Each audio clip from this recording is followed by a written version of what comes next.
Just getting everything set up. Bear with me, ladies and gentlemen. Hello, welcome. For those of you just tuning in, welcome to today's cast and stream.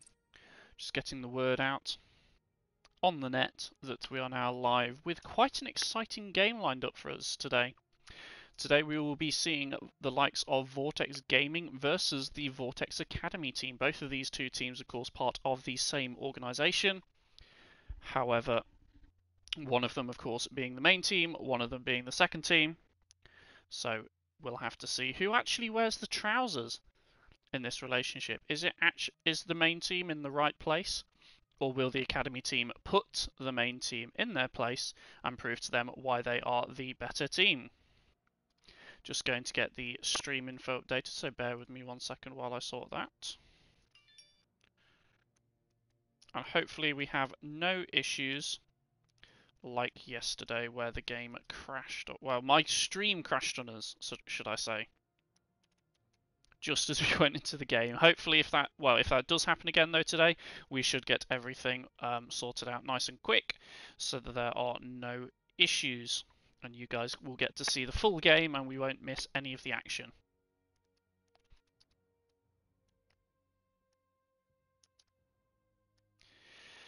Bear with me 1 second, ladies and gentlemen. I'm just finishing off sorting out everything ahead of the stream. There we are. Just updated the stream name so you can all come in and enjoy.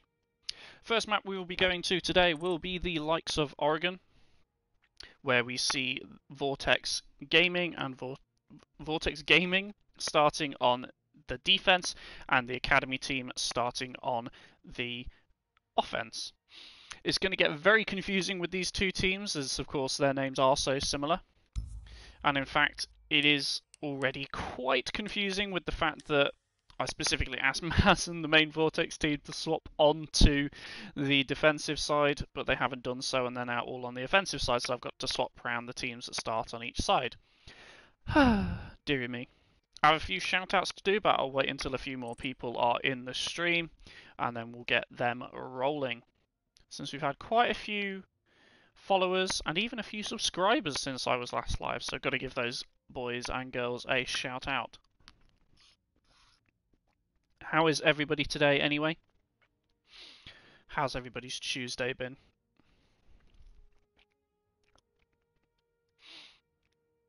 Hello Connor, welcome. Welcome to today's stream. You looking forward to the game?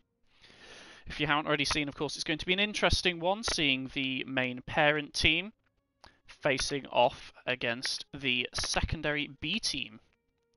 So it's going to be quite an interesting matchup. A similar one that I saw a few weeks ago, maybe a month ago now. I can't quite remember. Time flies when you're in lockdown.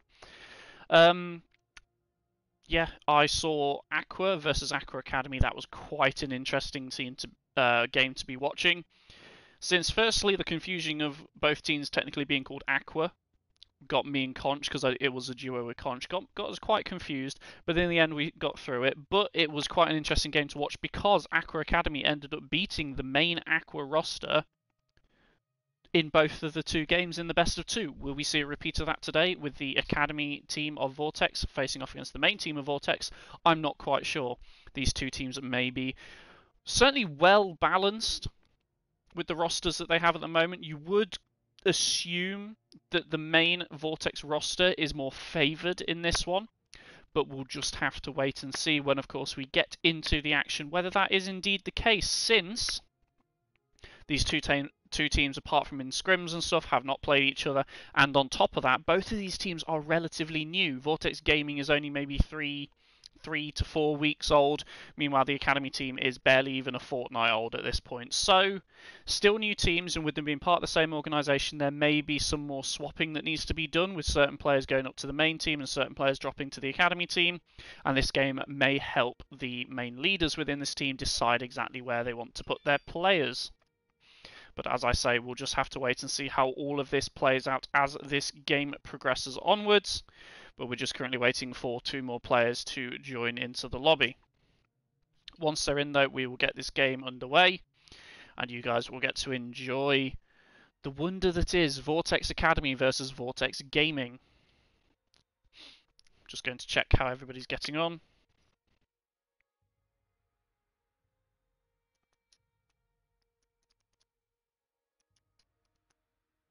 Hope everybody can hear me today. All right, by the way. Another day, another amazing cast. Cheers for that, Karmaz. Yep, and I agree, Connor.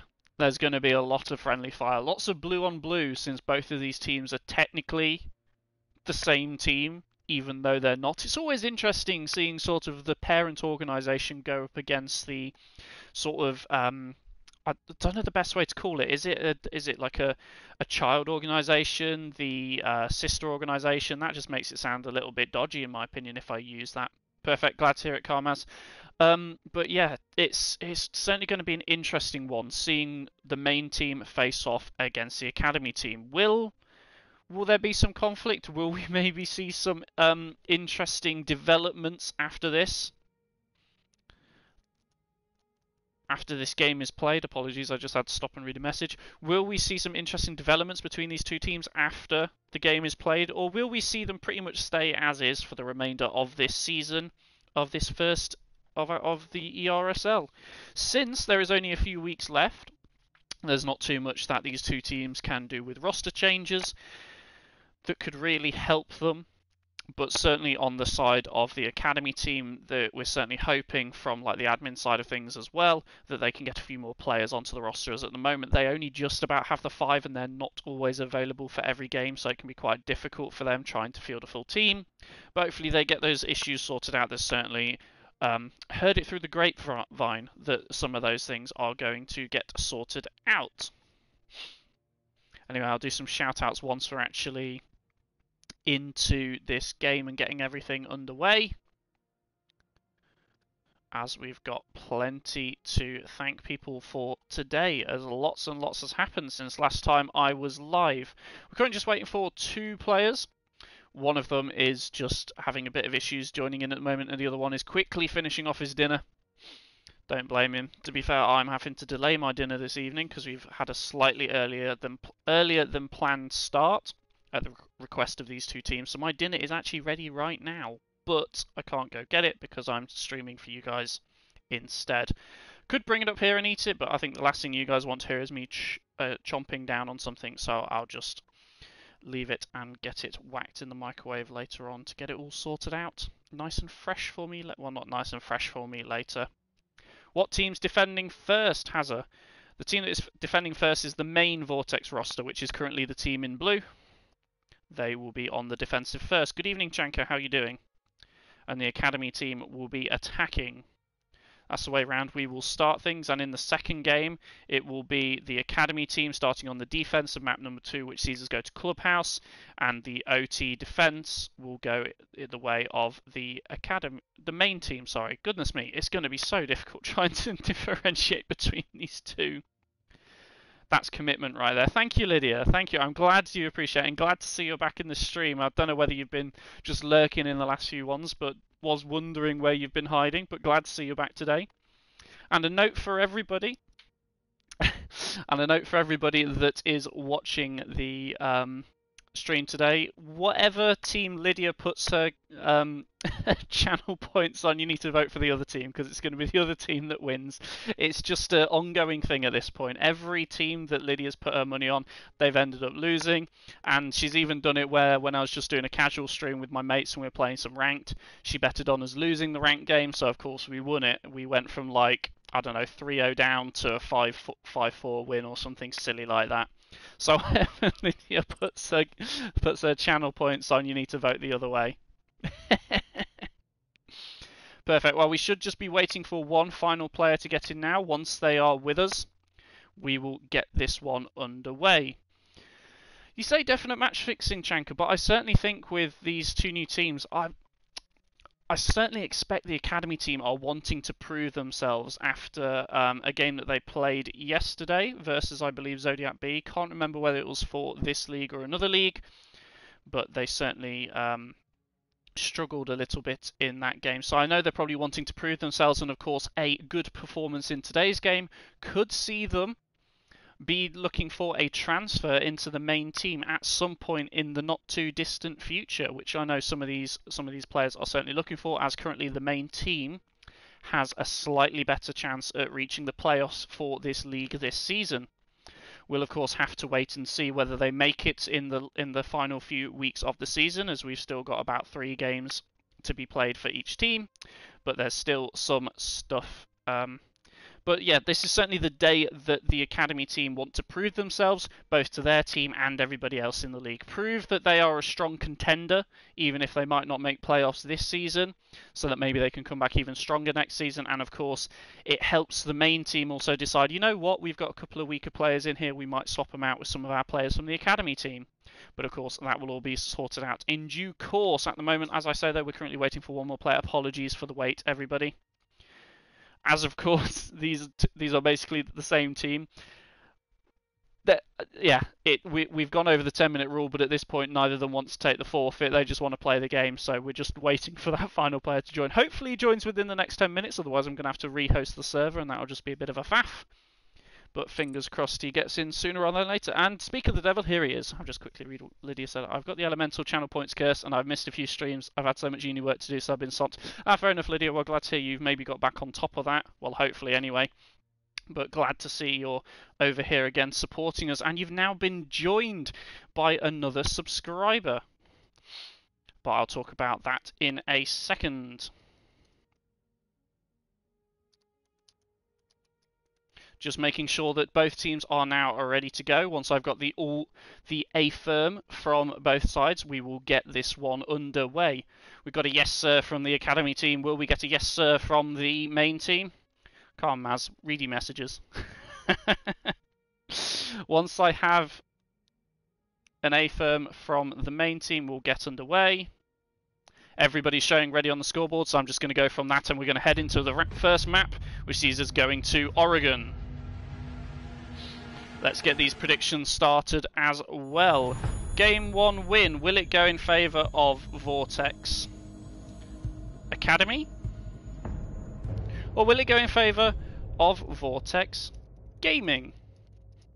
Now you guys will have to make your mind up, of course, which team is which. It's going to be quite difficult to tell, but hopefully you guys will be able to work it out from my explanations and also what you can see in front of you. Just want to do some quick shout-outs while the teams are choosing their picks and bans. Firstly, starting with Leg, thank you very much for the follow, my dude. Also, Charlie Rainbow 6, thank you very much. Spocky, thank you very much for the follow as well, my dude. Hazza Hertz and Frugo Drugo as well. Thank you, everybody, for your follows so far. And now a big shout-out to Zombie Slayer 18YT. Thank you very much for the subscription, my dude. One month at tier 1. Thank you very much for your support. Joining the elite club so far, or certainly the very prestigious club of the 3 subscribers that I currently have to the channel. Thank you all of you who have subscribed so far, and if any of the rest of you are interested, then it would be greatly appreciated if you would like to drop a subscription.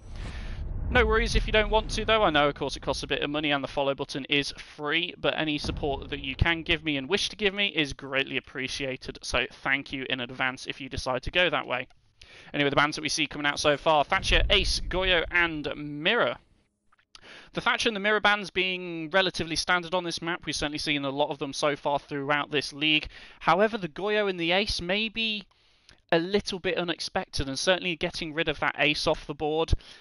Certainly from the side of Vortex Academy, it maybe looks like they're trying to directly target ban some of the players on these teams. I certainly know I've seen a lot of Goyo coming out on the likes of Oshink, but also Ace being the main hard breach being bought on the side of the main Vortex team. Of course, if they've now been banned, I'm not sure actually which team banned it because I wasn't paying attention, but with that now being off the board, it does limit, of course, the number of hard breaches available, and as you can see, of course, the Thermite being swapped off onto a Nomad could be the play. They still do have the Maverick and the Hibana for those hatches and stuff, but the Hibana only having a limited number, a finite resource in the form of her pellets, may find it difficult opening up all of the holes and walls needed when making certain pushes and attacks onto this site.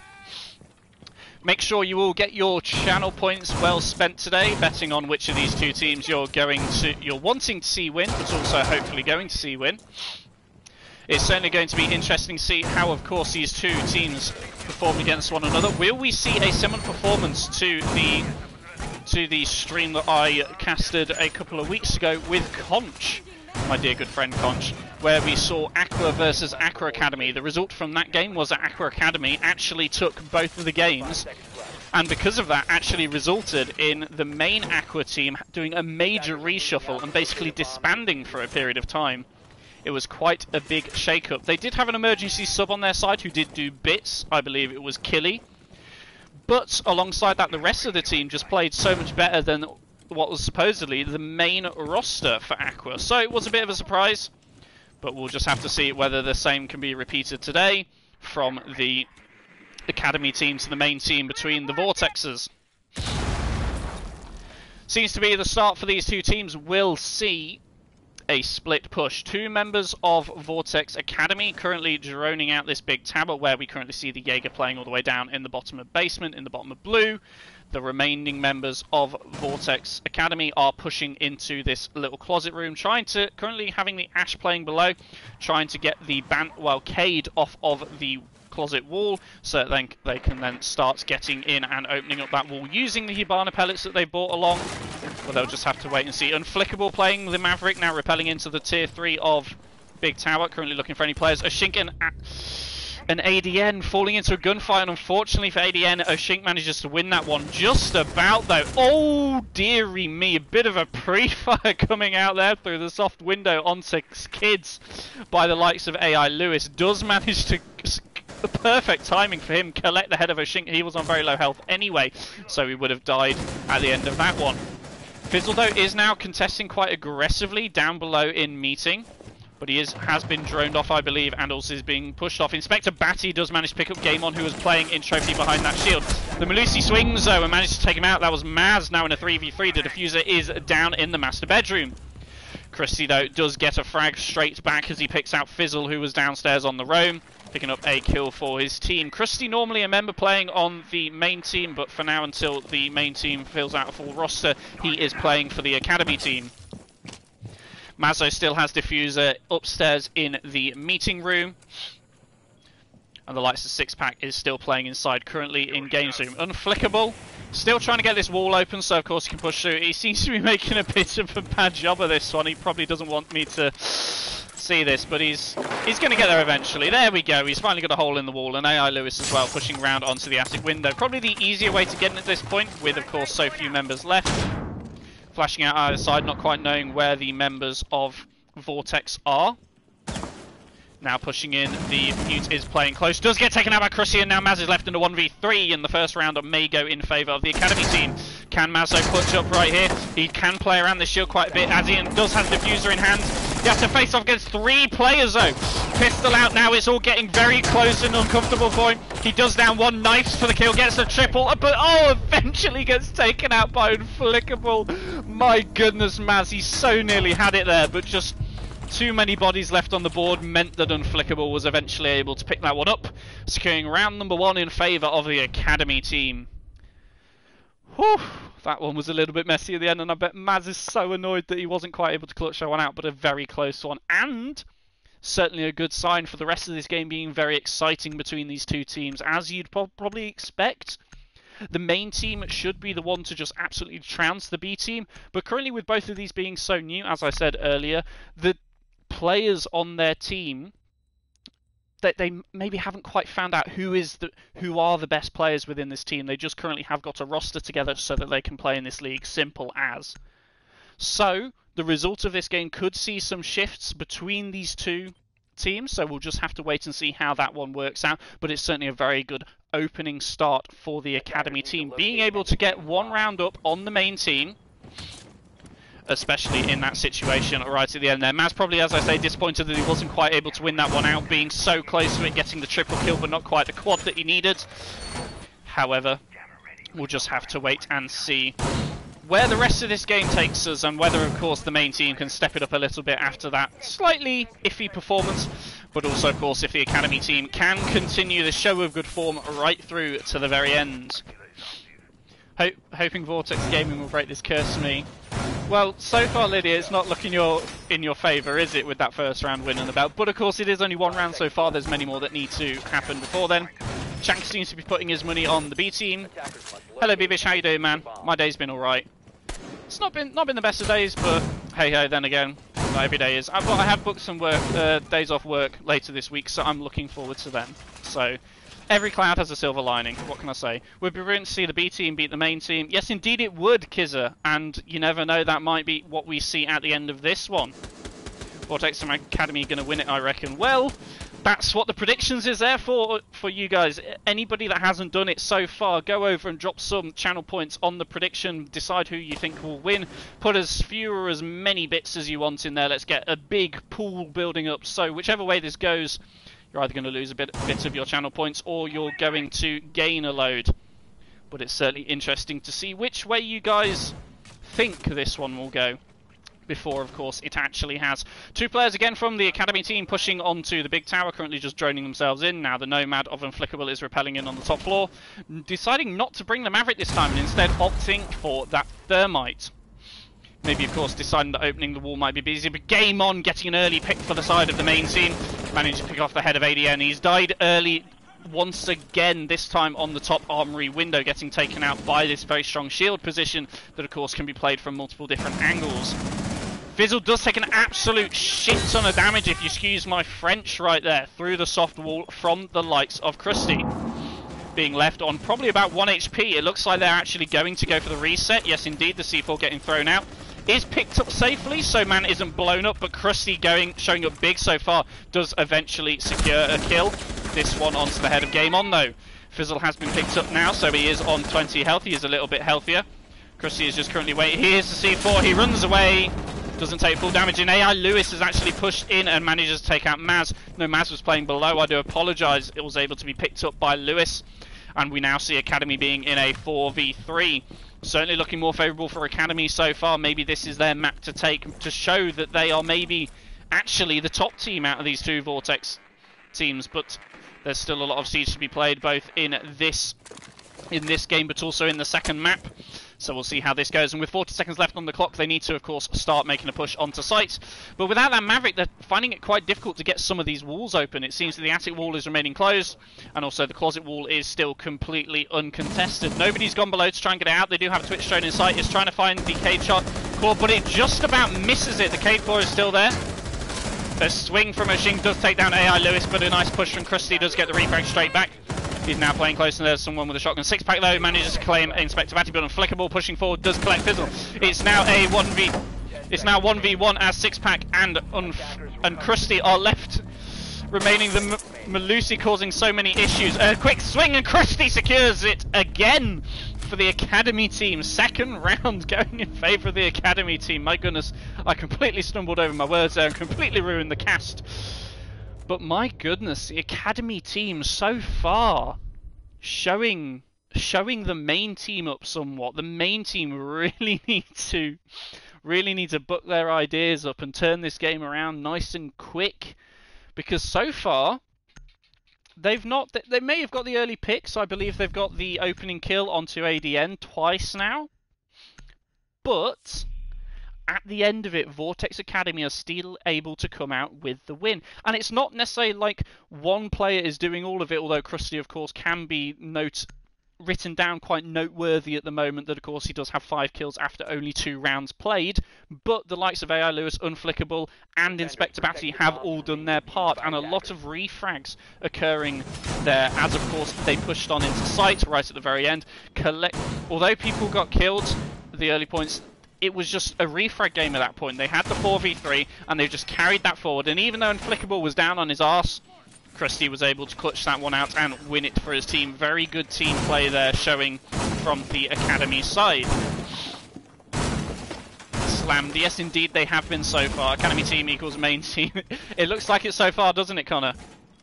I wonder why they're winning. Yes, Lydia, it does seem your curse has continued. 5 seconds left. Yeah, it certainly does look like it, and indeed, if, of course, you are looking at the league, if the B team do win this, it does help those who are currently sat towards the higher part of the playoffs, because the main Vortex team is the one that is more likely going to pose a threat to some of those teams that are sat at the bottom end of the playoff spots. However, the Vortex Academy team doesn't pose too much of a threat, so even if they just get 1 point here, or the full 2 points, they will certainly help aid the other teams that are maybe very close to that relegation position, secure them their positions a little bit more, mean that they have to get less points themselves to make those playoffs. Global Elite are up-and-coming contenders. Well, we'll just have to wait and see on that one, won't we, Kizza? Of course, we haven't seen you guys play yet, but it's certainly going to be interesting to see you in action. I believe that game is on Thursday and will be casted by myself. So be sure to drop a follow if you haven't already, so you can be notified when I go live with that game, as well as a couple of others that will be occurring over this upcoming week. Once again, it looks like the Academy team is wanting to take control of this big tower area and, of course, push in. It does seem like AI Lewis has bought the Maverick once again, so they can try and get this meeting hatch open. It does seem that the way that they're going to get this one nice and open, and with the Cade on it, it is the only way they can get it open at the moment, especially if the Cade Claw is positioned in such a place where it cannot be shot.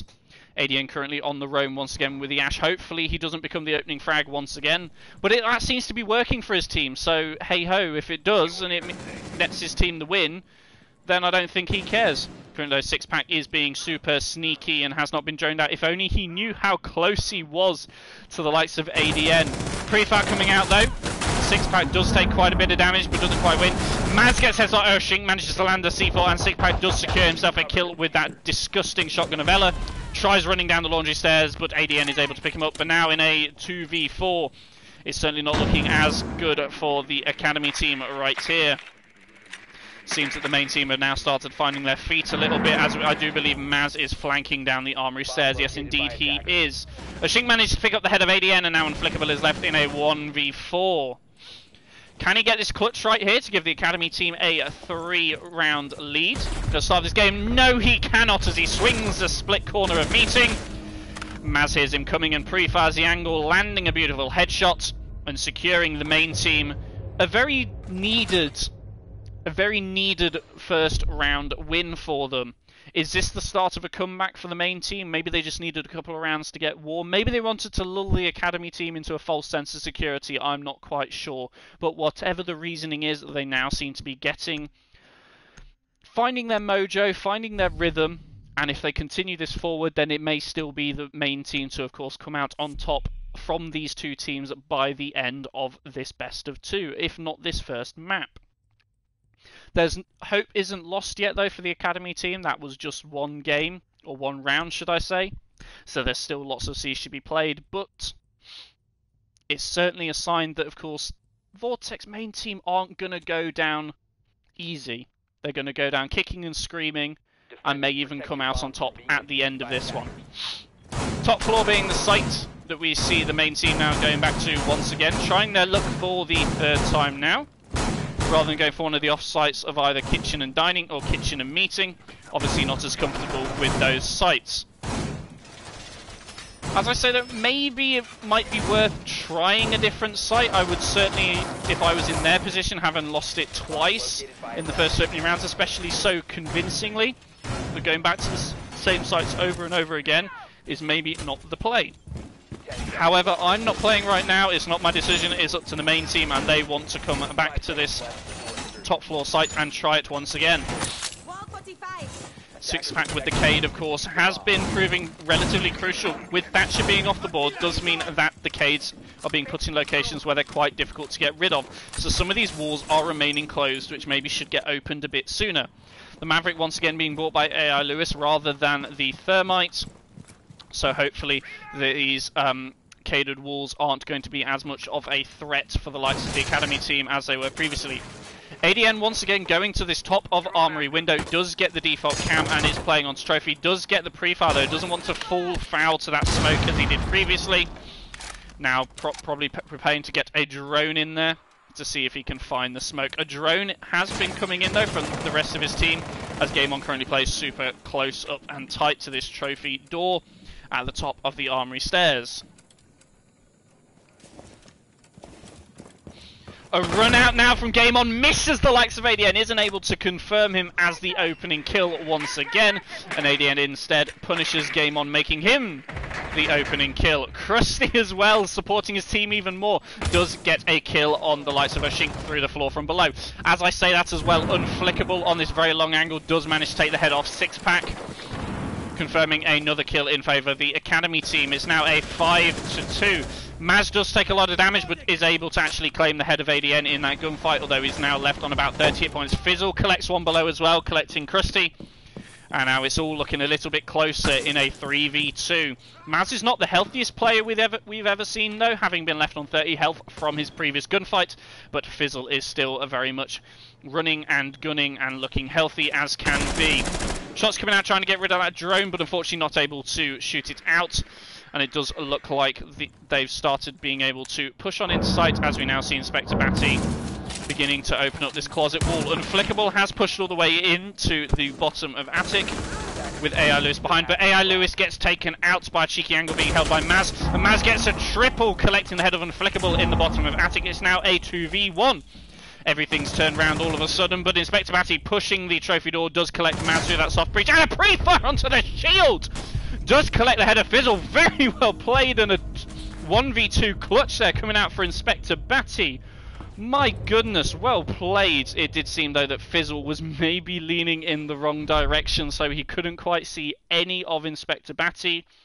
But Inspector Batty, unfortunately, could see the shoulder of Fizzle stood behind that shield and collected himself that double kill right at the end, securing the Academy team at 3 of their attacking rounds so far, with 4 rounds played. Once again, the Academy team looking very strong, in fact, compared to the main team. And like I say, it's going to be interesting to see, of course, how the two teams perform as they go on. And I do think there may be, of course, some changes in the works, even if not for the end of this season, but certainly looking towards next season and maybe playoffs, depending on where these teams end up. As, of course, swapping of players around to see where they fit into this organisation. As I've said, though, this is a very new team on both sides, so finding the right setup for a 5-man or even the full 8-man roster isn't always the easiest thing. And of course, at the moment as well, Krusty is playing on the side of the Academy team when normally he would be situated on the main team. For this week, though, it has been agreed due to roster issues that he will be playing for the Academy team, and he will be changed back onto the main team at a future point if they so wish. But you never know, the Academy team may become the main team may become the Academy team. We're not quite sure yet. Anyway, voting has now closed on which team you believe will come out on top in this one. And the numbers are very much weighted in favour of the main Vortex gaming team. But that certainly doesn't match up with the scoreline as we've seen so far. Will you guys, of course, be losing all your lovely channel points, about 2.3k to be exact, or will we see some of you being very happy with your choice by the time we get to the end of this first map? I'm certainly looking forward to see exactly how this one plays out right down to the very end as Inspector Batty, oh no, Maz, gets picked up very early on, playing down at the bottom of Split, has his head completely taken off by the likes of Inspector Batty, but Oshink manages to trade back, collecting the head of ADN himself. I think ADN was once again playing outside. Yes, indeed, he was rappelling up to go on that top armory window. Shots did come through onto Oshink, so he is left on not the healthiest position, about 20 health. But he was able to, of course, trade back that kill and now put the numbers back in favour of his team, so they're not at a man disadvantage.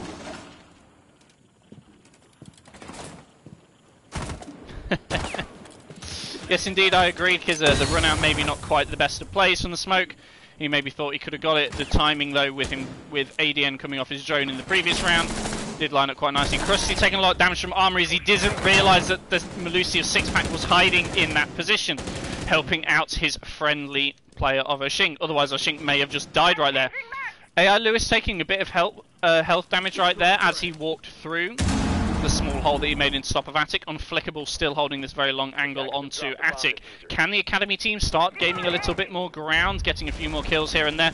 We do see Inspector Batty getting into a fight with Sixpack, still staying completely healthy. Sixpack missing all of his shots, and Inspector Batty claiming the kill for himself, putting his team back into this one with 3 players on each side. Could almost say it's on both sides for these teams right now, as they are technically the same team, but at the same time they're not. Once again, a little bit of damage being taken by Unflickable as he goes through that Maverick hole, as the cage still has not been shot. AI Lewis, so waiting to drop down into the bottom of Attic, waiting for the drones to decide exactly where people are, where they're pushing from. Fizzle, though, playing up close on the trophy door here. Is he about to be swung from trophy, or is he about to be swung from Attic? Which direction? He doesn't know which way to look. Who's going to swing him first? Certainly looks like Inspector Batty is not prepared to go for it just yet, and neither is AI Lewis. But now AI Lewis swings for it, he manages to get the down, secures the kill onto Fizzle, and at the same time Unflickable gets the head of a Shink through the wall. And it's now a 3v1 situation. Game On does still have that C4 in hand. Does he hear that the plant's going down? The call might be a little bit late though that the plant is there, and there we are, the diffuser is now down. Left in a 1v3 post plant is going to be very difficult for Game On here. Can, of course, he clutch this one out as Inspector Batty, I believe, no, Unflickable just runs outside, running away as far as he can. But I believe he's about to be Inspector Batty using this shield now to his advantage. Sees a Cade there, pops up, sprays around, and collects himself a double, triple, quad. I'm not quite sure how many he got, but certainly got quite a few kills that round. I believe it was a triple. After collecting Maz and Six-Pack, and finally at the end there, Game On. Very well played from the Academy team again. Going into their final round of this half, 4 rounds ahead. Normally you'd expect the defend every map in the meta at the moment to be defender-sided with the current meta. So to see the main Vortex team walking away possibly from this very first half in a deficit of 3 rounds so far is not necessarily disastrous, but it's certainly not looking good for them at the moment. They have a lot of ground to make up for, and of course, depending on how good Academy's defense is, will depend on, of course, if they continue this lead forward into the second half. The site that we now see the main team going for is now the basement site, where they won it their first time round. Once again, I will go back to the fact that I believe they should have tried going elsewhere. They've only gone to the top floor and the basement, and they've only won the basement once, which is their 1 round win, and they've gone to the top floor every other time, which is all their 4 losses. To me, it just doesn't make sense. If you've lost it that many times, if it's like you're losing it as badly as they were, you should maybe be swapping your site choice. Yeah, maybe you're not quite as comfortable on some of the off sites like kitchen dining, kitchen meeting, but at least it's something different. And certainly if you're not bringing anything new and spicy to the defense, which they certainly didn't seem to be doing, then of course, yeah, it certainly would make a little bit more sense for the main team to maybe try something a little bit different out on this one, as we now see the Academy team spawning in and starting to push towards the bunker side.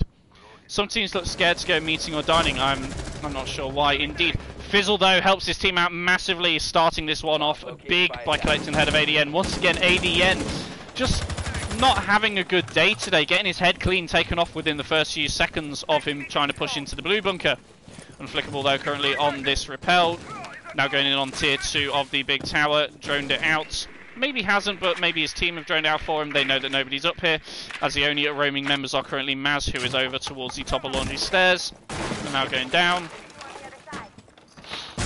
Are there any other roamers on the side of the main Vortex team?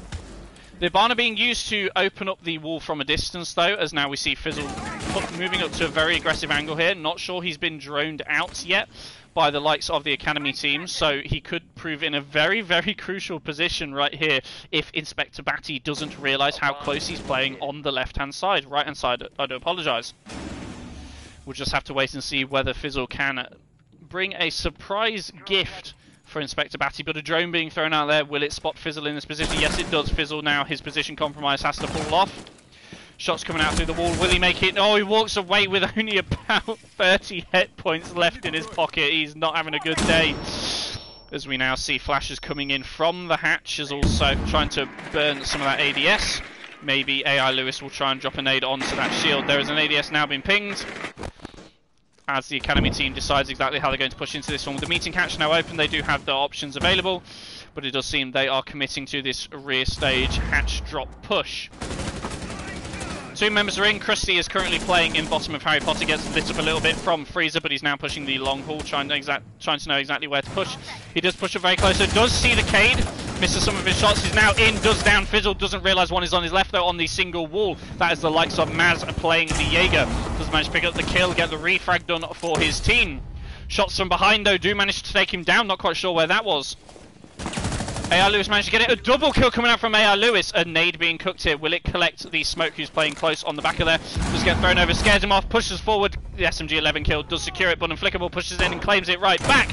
Last player of Ella currently being stuck in the freezer. Does do a hell of a lot of damage onto Inspector Batty, but does manage to walk away, surviving it. Unflickable does get taken out from that laundry angle. The plant is going down, being contested now by Inspector Batty. The shot's coming out from six pack and he managed to clutch it out. Round number 6 does eventually go just about in favour of the main Vortex team. But my goodness, was that very backwards and back and forth between these two teams. Started off good for the main team, Academy brought it back, and eventually weren't quite able to clutch it out with, unfortunately, Unflickable losing that cross angle to the Ella as she tried to push out of the freezer angle, meaning that, of course, Inspector Batty was just left in a really bad situation. I don't think he could have stuck that plant without, of course, the Ella swinging him. It might have been worth the risk, but unfortunately he didn't go through with it. So at the end of all of that, we do see 2 rounds going in favour of Vortex Gaming and 4 rounds going in favour of Academy. But it's certainly looking more in favour of Academy at the moment, as of course on their attacking half, which is arguably the weaker side of Oregon at the moment in the current meta. They are currently sat with 4 rounds to their name. If they can put up as good a defence as they have been on the attack, and maybe open to trying more sites, if of course the default ones they go to first don't work out for them, then of course we may see a good outcome coming for the side of the Academy team. An interesting setup being bought here. Of course, the Ella shotgun of ADN being bought and a shield being placed in closet, being protected by an ADS right here, looking onto the balcony. And a rotate being put in the walk-in closet. Does mean that, of course, an aggressive angle can be played here onto the balcony by the Ella. And, of course, they can also fall off from this angle, should it be taken. A very different setup coming out from the Academy team here compared to the main team. One soft wall in trophy being left, but this time on the opposite side to what we've seen from the main team. But once again being played by this smoke with a shield and 2 ADSs to protect it. But as I say, this closet walk-in is also being played close by the Ella shotgun of ADN. Playing on that shield with an ADS in hand could also mean that that wall can be reinforced later on if it is contested early and pushed off. Big Tower does seem to the place to be, as we see Maz repelling in as Zofia, now dropping down to tier 2. And already there's only a mute jammer on the wall, but that breach charge has now been placed down by Game On, and the Zofia being used below to get rid of that mute and start opening up that wall. The crouchable hole now open, so Game On can start pushing through if he wishes, but the mute of Inspector Batty is currently playing in meeting, and I don't quite know that, the main team has realised how aggressive Inspector Batty is playing right now. Fizzle, though, does get taken out nice and early by the likes of ADN playing close on that deployable shield. Or was that through the floor? I believe, yes, he was aggressive out on that angle, managed to kill the man outside, possibly on his drone. And that's diffuser drop. Game On also takes a lot of damage from the push. Inspector Batty secures a kill, though, with a C4 from below. Smoke is playing close here. Refrag, though, from Maz. Krusty, though, does get the down onto Maz, but traded back instantly by the likes of Sixpack, but Inspector Batty on his roam does pick up the likes of Oshink, and Sixpack is now left in a 1v3.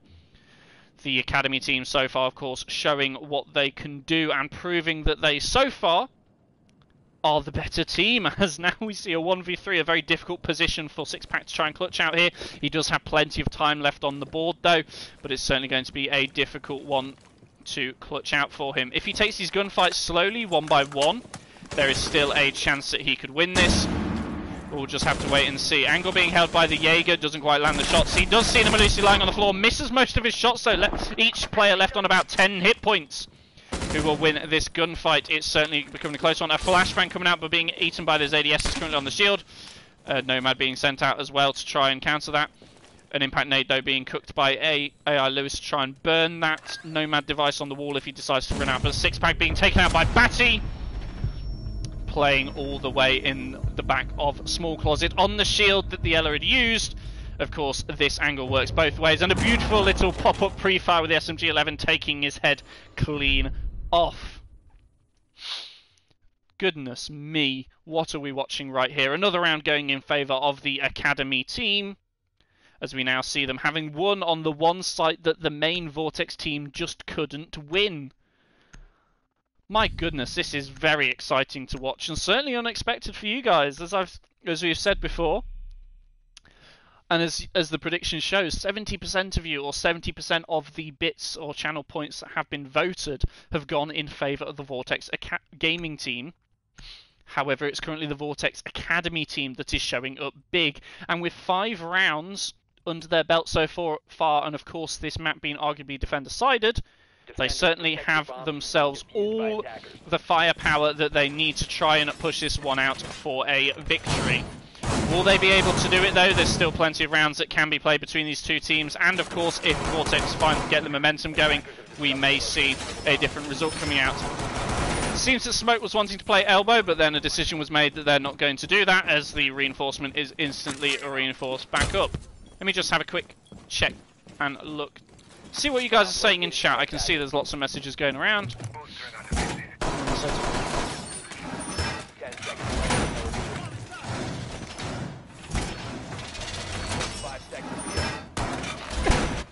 Just some friendly banter going on in chat.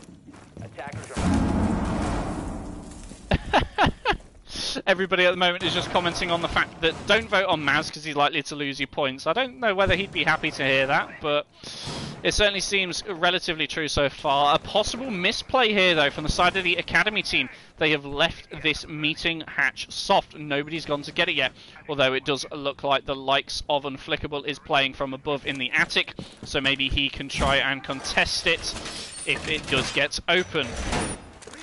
Of course, if he is droned out here, though, and the likes of the main Vortex team are able to push him off, then this could prove very damaging.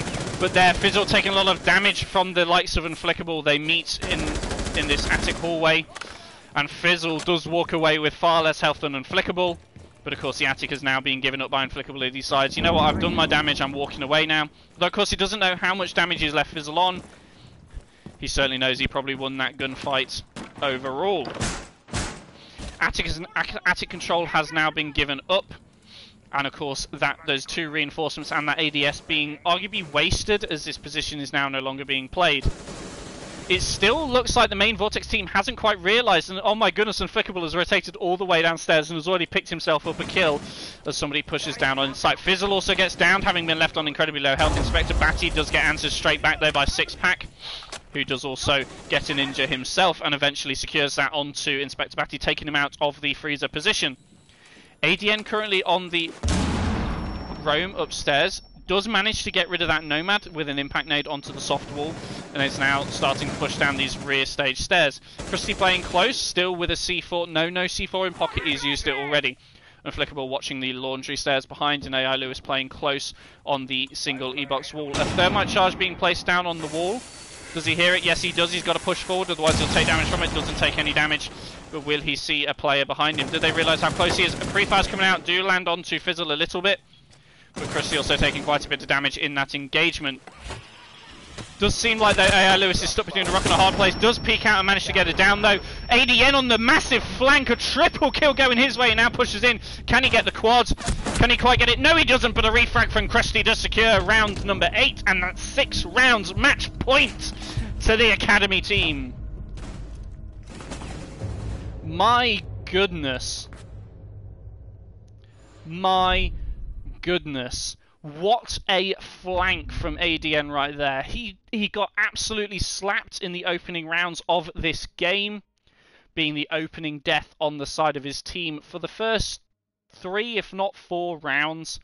Now shows up big, netting himself a triple from those rear stage stairs with a very good and perfectly timed flank, collecting 3 members of the main team. They obviously were just so competent that those nomads they placed behind them would keep them safe, that they got too overconfident. No one was watching any flank drones, or they were taken out by the Vigil. So eventually I was able to rotate down those stairs and catch them unawares and get the kills. Now a quick look at the scoreboard for all of you. Maz is currently showing up big for his team, as is Sixpack, but unfortunately the rest of his team maybe aren't quite pulling the weight that they need to. Fizzle and Game On, of course, currently sat on 2 kills apiece when they could really be sat on more. The only thing that we're seeing a lot of spread evenly on the side of the main team is currently the deaths, as all of them are sat on 7 deaths apiece, although not all at the same time. Christie is showing big for his team along with Inspector Batty, but a couple more, one more assist going in favour of Christie does mean he's currently on top. AI Lewis, though, with a lot of assists himself, 5 in fact, 5 kills as well. Him being the lowest kills player on his team, 10 seconds to go. Is 3 kills ahead of the 2 lowest members on the side of the main team, and that is where you can see the damage that this academy team is able to do onto this main roster. And certainly with match point in their back pocket, it does look like academy are the favourites to be winning this one. And of course they could win it right here, right now, with this very round and their hold of the kitchen and dining room. Of course, because they've won both top floor and basement, they are forced to go to this site. While, of course, the main Vortex team never went here, just by personal choice. Ashink, though, pushing this doorway, does get slightly met by the likes of ADN. Prone on that floor, does take a chunk of damage in the process. Isn't quite able to win that gunfight. Neither player really winning it, but certainly ADN doing a bit more damage onto the likes of Ashink than, of course, Ashink did back to ADN. ADN now being contested from the main door. Shots coming out from the Jackal of Game On. Doesn't quite manage to land it. ADN, though, now being pushed in meeting by the Maverick. It does take a bit of damage. Is eventually taken down, laid on his arse and taken out to the pistol. Zoshink does manage to push him, but he does take a tiny touch more damage from that engagement, which means he's not the healthiest of boys right now, as he decides exactly where he wants to push next. Maz has now swapped onto the Ash and has pushed upstairs into Attic, is starting to contest. The Jackal has now tracked the castle, though. They do know he's in kids, and they're starting to prepare a pince to try and push him out of this position. The hatch is open for the castle, should he wish to drop, but instead, no, he gets taken out by a headshot by Maz all the way from an Attic. A good pinch there from the main team does get rid of that threat, and there are now five men left to the 3 of Academy. They can, of course, start changing their fortune right here, right now, start picking up these kills, get a round on the board for them. But, of course, the Academy team is still in the driving seat. Sixpack there managing to collect Inspector Batty, who was just completely unaware that the hatch was open and that there were players on it, looking the wrong way, getting shot in his backpack. But, of course, being shot in the middle of his backpack, so eventually being taken out. So many footprints for the Jackal to track in that small box there. He does realise that there is a flank currently going on from the likes of Unflickable, and he does get picked up by the Jackal of Game On. And now it's a 5v1. Fizzle goes for the plant, and Krusty's left in a 1v5. Can he make something magical happen here? No, he can't. Sixpack does kill him in the end, securing the main Vortex team a very much needed win. And at the same time, it was a flawless round. A very well executed one, finally coming out from the main Vortex team, putting them not in the driving seat, as of course the Academy team is on that match point and they can go back to kids' dorms, which they won the very first time of going there. But of course, it does show that there is still some life left in the main Vortex team, and they can bring this fight right back to the Academy team. Hopefully, they can continue doing so through the rest of this game, and maybe they can even bring it to OT with 3 rounds on the trot. However, they cannot make a single mistake, because as soon as they do, Academy will pounce on it, claim the round victory that they need, and claim map number 1 for themselves. As we head into round number 10, though, the scores are 6-3 in favour of Academy, and as I said before, they go back upstairs into the not master bedroom, the kids' dorm silver bunk site. Once again, the Jaeger being bought and shields being bought on the side of Ella and Smoke to play in very similar positions to where they did last time. The shield already being put in trophy for that Smoke, with 2 ADSs on it, and Ella preparing to put her shield in the small walk-in closet once again, with that ADS also being in place on that closet wall. The rest of the setup looks pretty much the same as they won the first round, so the excuse normally is, of course, if it ain't broke, don't fix it. And that certainly seems to be the case with the Academy setup at the moment. They seem very comfortable with the setup that they have, so they want to stick with it, and of course they punished I punished the main team previously. An optimistic spawn peek coming out there from ADN. Nobody walks in front of him. Maybe if he'd waited a tiny touch longer, he would have been able to secure a kill. But then again, I believe that was spotted out by the player pushing in that location. ADN, of course, just contesting this at the moment. Does hear an Ash below. Picks up his shield so it won't get destroyed. Contests through the angle as well. More impacts coming through. Shots coming out as well onto the window. Doesn't quite manage to land anything onto Maz. And he now moves his shield inside sight. Of course, having picked it up at the right time does mean that shield is still going to be alive. It's not been taken out by Maz from below, which is a very clever, high IQ play by the likes of ADN. Maz now only has one of these breach charges left. Can he pick up that shield? He fires it in, ADN doesn't quite realise it, and I believe the shield does fall. No, it doesn't. Maz manages to miss with his breach charge. The shield is still up, so Ella is now in a very, very advantageous position, having fallen back into the game's room. Maybe she might go for a reinforcement at some point, but for now she's certainly not going to. And the the Jackal of Game On does get hit by an Ella mine at the bottom of white, alerting the defending team to his presence below. They don't quite know it's a Jackal yet, as nobody's been tracked, but they certainly know somebody was below. And they may try contesting onto this. He's looking into the closet, seeing if he can spot anybody, but all he can see at the moment is that shield that they want to get rid of. Gets rid of an ADS, while the rest of his team currently play above. We see the lights of Sixpack playing on the top of this armory window.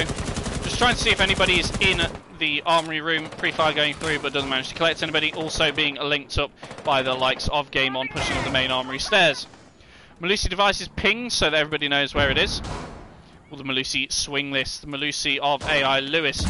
With 60 seconds left on the clock. Oh dear, that was it. Oh no! ADN got a little bit panicked there, managed to do a bit of team damage onto AI Lewis, and then Game On was able to collect him as well. Krusty also being down in the process. ADN now being taken out by the lights of Shink.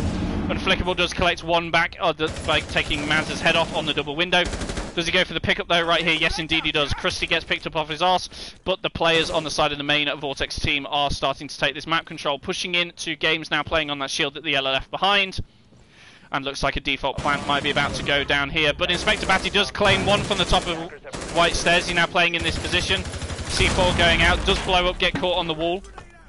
The nade being cooked onto the top of white stairs does claim out the likes of Inspector Batty, but Unflickable collecting the head of Fizzle. The plant's now going down. It's a 2v2.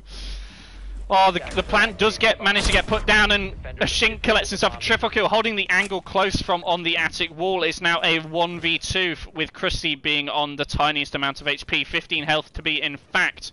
A Shink is playing that cross. He does fire some shots, but doesn't quite manage to land them. Krusty doesn't have any smoke charges in pockets either, so there's not much he can do. At this moment he's just waiting to see if anybody will peek him. It doesn't look like the main members from the Vortex team will do so. He's going to try and go for the defuse. A swing there from a Shink. He does get collected by... Oh my goodness, he does get collected by Krusty, and now Game On is left. He's going for the defuse. He comes off of it. He had the hard wall. He could have slid. Krusty gets it, but he doesn't have time for the defuse. And the round goes in favour of the main Vortex team. Krusty so nearly had that. I think he maybe could have stuck that diffuser if he'd of course been tight up to the reinforcement. He had the reinforcement on his side, and with the Jackal pushing from that angle, he maybe could have stuck the diffuser. A little bit of a misplay there from Krusty, but certainly getting that gunfight does secure him another kill, but unfortunately doesn't secure his team the win.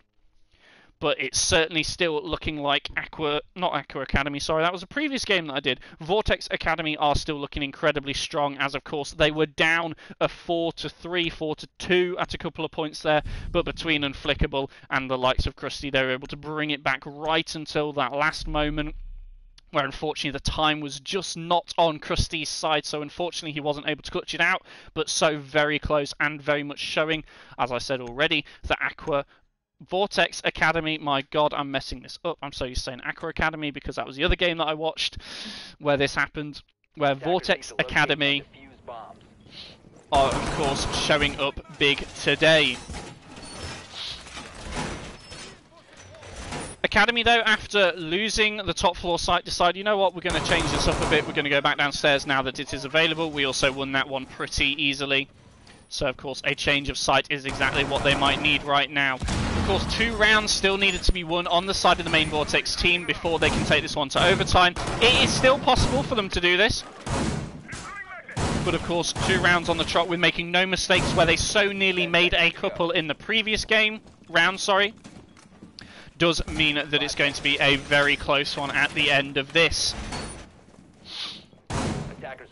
If, of course, the likes of Academy can get some early picks on this one, they can put themselves in a very strong position moving forward. But we'll have to wait and see exactly what it can do. Unflickable going upstairs on the roam once again. Going all the way upstairs into attic. Currently looking like he maybe wants to reinforce that hatch, but maybe deciding against it. Here's the breaking of the double window. It seems like a lot of players are about to come through it, as Maz, Fizzle, and I believe Sixpack are all sat outside of that window. Maz putting some pre-fires through, also being accompanied by the likes of Game On. So it's Game On and Maz pushing this double window into the kids' bunk. Game On is now pushing on into site, taking that silver bunk position. Unflickable has fallen back to the top of Armory Stairs. He will try and contest it a little bit from this trophy position. But will he be able to get it? Oh, Zombie Slayer, how you doing, man? Or should I say Kyle? Unflickable does get himself into a bit of a gunfight. He ends up losing it to Game On. Doesn't quite realise what side he's on. And Game On landing the headshot does clear Unflickable off the board and off the roam. A little bit of time wasted, though, by the likes of Unflickable and the side of... Oh, goodness me! ADN gets up those white stairs and cheekily gets himself a little refrag onto Game On, putting the numbers back to 4 men alive on either side. Sorry, missed your shout out earlier, by the way, Zombie Slayer, but I did give you one. Everybody will vouch for it. Of course I remembered. Of course I remembered. You were only talking to me yesterday. Anyway, we see now the players of Vortex Academy dropping back on into site. Not much of a push actually coming out through the barrels blue area at the moment. It does seem most of it is being focused on above. A top floor roam clear has now been completed. The 4 remaining members now deciding exactly where they want to push. Maverick is still around to try and open up some of those walls, but Game On has been taken off, so they can't really fully confirm that there are no roamers around. The main hatch has now been opened. It does look like a laundry push is what they are planning. Ash currently playing on the hatch. Some Nomads being put on the flank, and Nomad is now swinging around onto the blue stairs. Oh, Shink does take a lot of damage at the bottom of the laundry stairs, though, peeking onto it. I believe that was ADN that did the damage to him. But now the players of Vortex Academy are just falling back into sight, waiting for a bit of time. Pre-fires coming out onto Krusty, don't quite manage to land enough onto him to get the kill. A nade being thrown out. This is looking bad for Krusty. Will it collect him? No, it doesn't. Leaves him on about 10 health. Man had balls of steel right there, deciding to stay in that position or not be pushed off it. Cork him now that somebody has dropped into freeze though. Maz does get a bit of damage done by the likes of Krusty. A swing from ADN does miss shots. And now being pressured from pillars as well. They're all falling from everywhere. Inspector Batty gets one, Krusty gets another. ADN swinging net left, right and centre, does get downed by Sixpack. Sixpack in a 1v. So does he get it? No, he doesn't quite get it. Oh no! And after 11 rounds, we see Vortex Academy securing themselves map number 1. Oregon, a win, 7 rounds to 4, going in favour of Vortex Academy. Very well played there. Sixpack almost had the clutch, but unfortunately with Maz downed in laundry, and although Krusty was on such low health, he wasn't quite able to swing that corner in time and pick him up. Very well played to both of these teams, but especially well played to the side of Vortex Academy, proving maybe right here, right now, that they are the better team of these two. Certainly looks to be like there may be some swapping to be coming up between these two teams at some point, as of course they are from the same organisation, one being the main team, one being the B team, as it were, A team, B team. So we will just have to wait and see what happens in their future. For now, though, we do still have one more map that we are going to, which I believe is Clubhouse. Let me double check the one. Indeed it is, it's Clubhouse. I will get everything set up for that one and I will be back with you shortly. But for now, please do enjoy, as best you can anyway, just a short run of ads before we head into the second game. Give me a chance to get a drink, nip to the loo, and then I'll be right back with you for game number 2. Who will win in game number 2? Will it be Vortex Academy or will it be the main Vortex team? Stick around and stay tuned to find out. Back in a mo.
Welcome back, ladies and gentlemen, to the second half of this best of two between Vortex Academy and Vortex Gaming. So far, we have actually seen Vortex Academy showing up big in their first map of Oregon, where we saw them take it against the main team 7-4. There were a few close rounds in there, but certainly Vortex Academy seemed to have it more together than the main Vortex team today, which maybe brings into question for both of these two teams, of course, which one should be the main team and which should be the second team. Certainly exciting, of course, to see these two face up, but as I've said before, as they are quite new to both the comp scene and this league, there of course is a lot of changes that may be happening, and this may not be their final rosters. And with them only, like I say, I think the main Vortex team is only a month old, if that. Of course, there are quite a few changes that could occur in the upcoming weeks and months for them to, of course, find the team that best suits them and they play at their best with. Anyway, after game one, we are now going to be going to Clubhouse. I did say I was going to sort it out during the break, but I didn't because I was busy. But I need to now just quickly sort out what maps we will be going to. Well, I know it's Clubhouse, I just need to make sure that I have the sides sorted out correctly. Vortex Academy starts on the defense, which is correct, and Vortex Gaming starts on the defense as well in OT. So there we go, everything's set up and ready to go. I just need to confirm with both of the team captains that we're ready to get into this one. But while I wait for that to happen, we will get the poll underway so you guys can waste your channel points on something else. Will it be a 2-map sweep for the likes of Vortex Academy, or will we see Vortex Gaming bring it back big in the second map of Clubhouse and confirm why they are the top team? There you are, the predictions now out, ladies and gentlemen. Go get voting right away. Use your channel points wisely or not.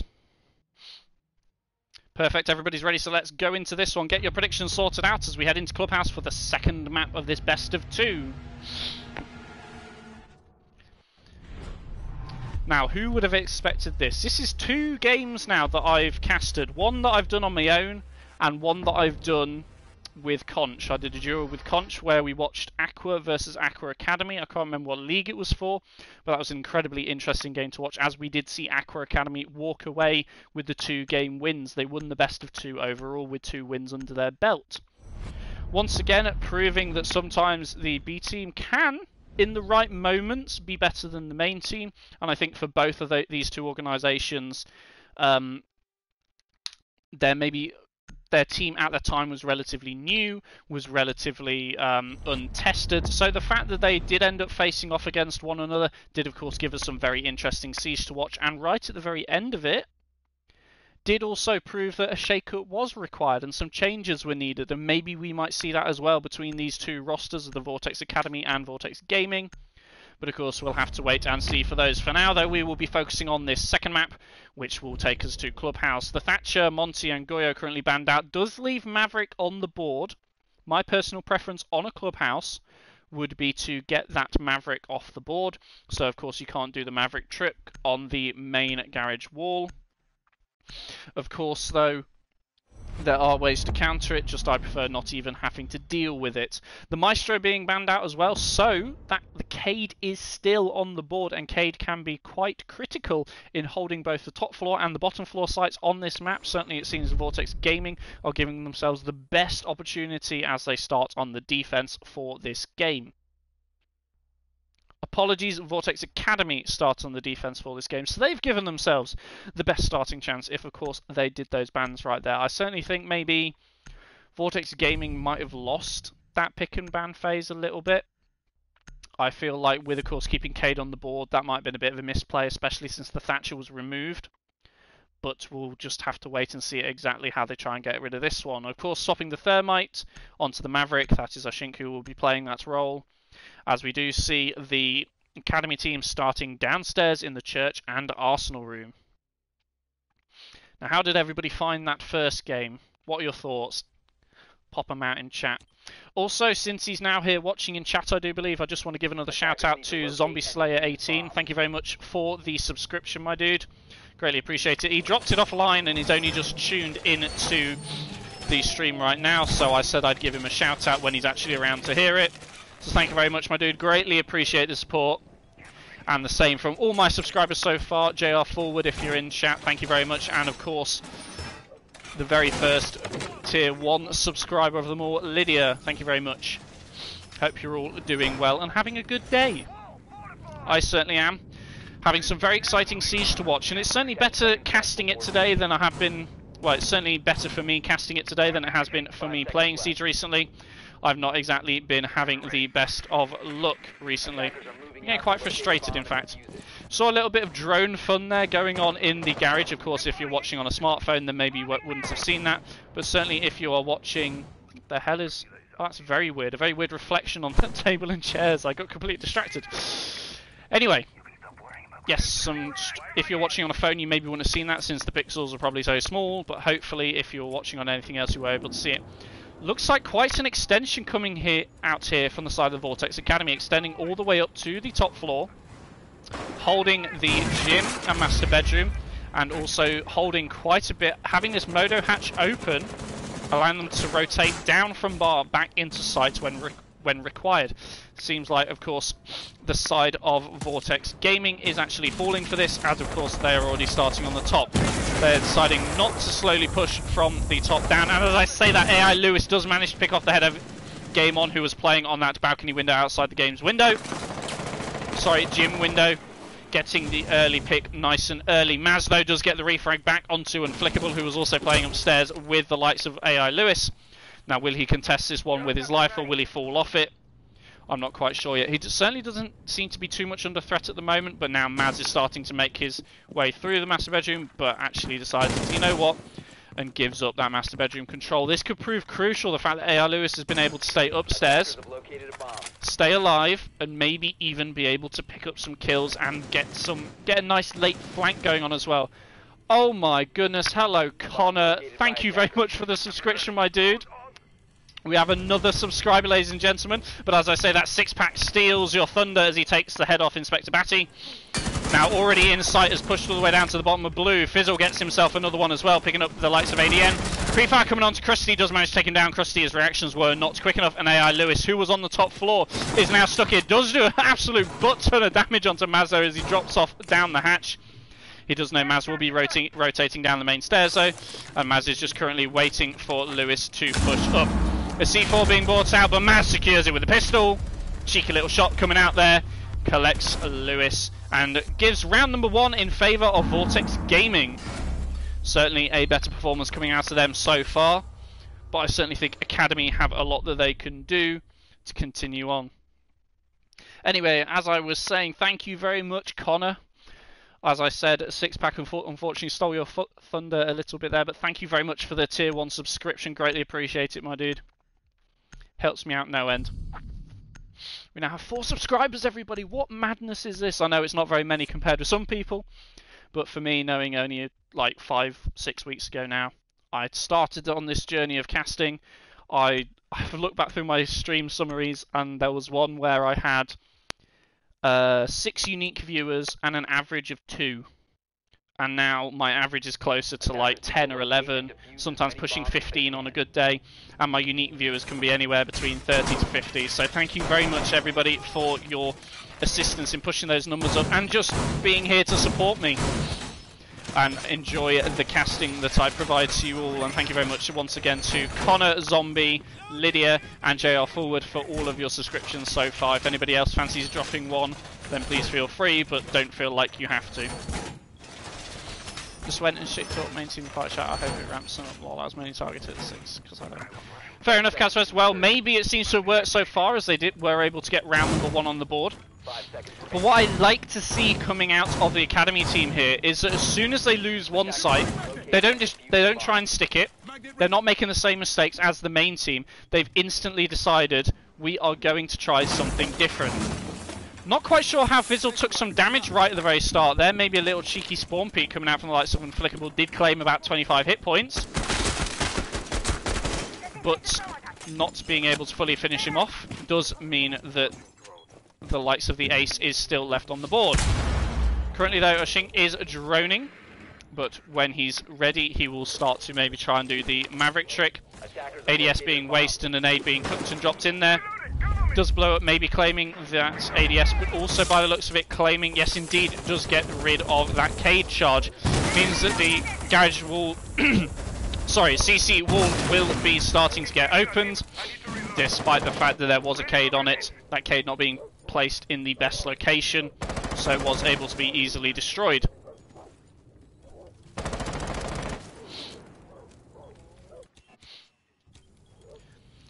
Not too much going on with the roam at the moment, apart from ADN going currently all the way for a massive roam all the way out to Strip Club. What exactly is this madman about to do? Is he about to run out, see if he can get anybody on the garage rappel? Indeed he is. He rips down the barricade, does a cheeky peek, doesn't see anybody on it at the moment, and I don't think there is anybody there for him to shoot. He's currently jiggling around. Don't think he's actually been spotted yet by the main Vortex team, as he's not been outside for long enough,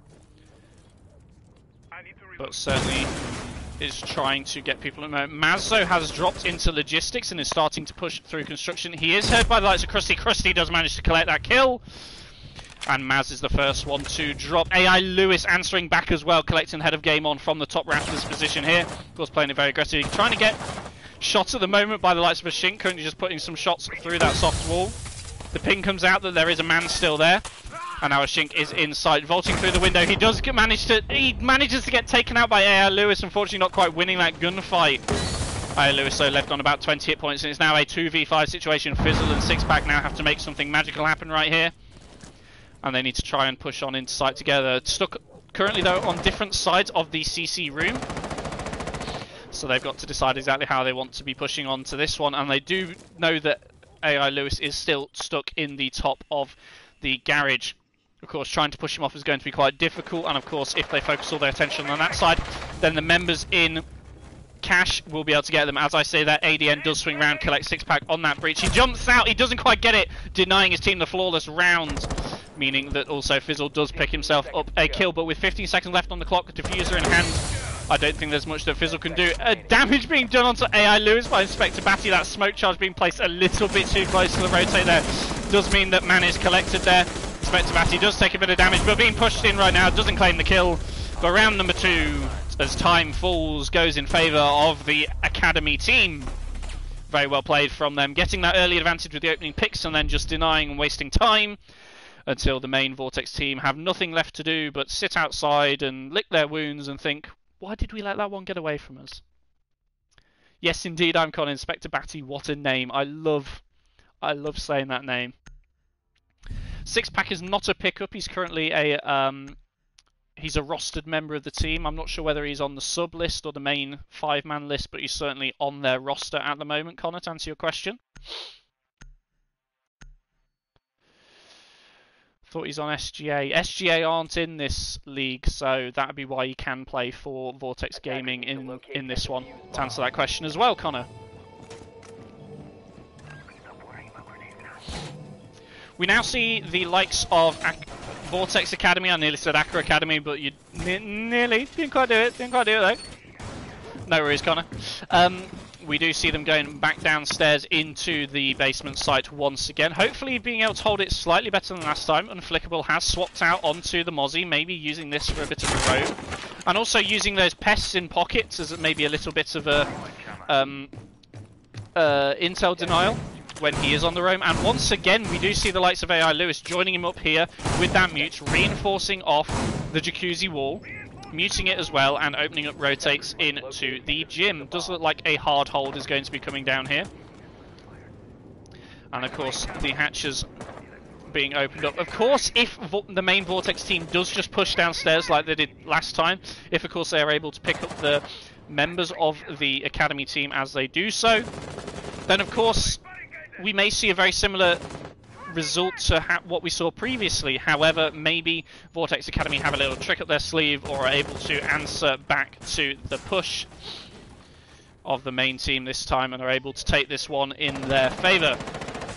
Ashink is starting to push in on this long corridor, but currently at the moment he is sort of all alone. So maybe isn't the best of ideas if he goes in, as the Maverick could be quite crucial later on into this round. Currently just seeing if anybody is in the bathroom, doesn't think so. We'll see what else is happening. Maz is currently droning into site. Fizzle has also dropped on into kitchen. Is looking to maybe get that hatch opened.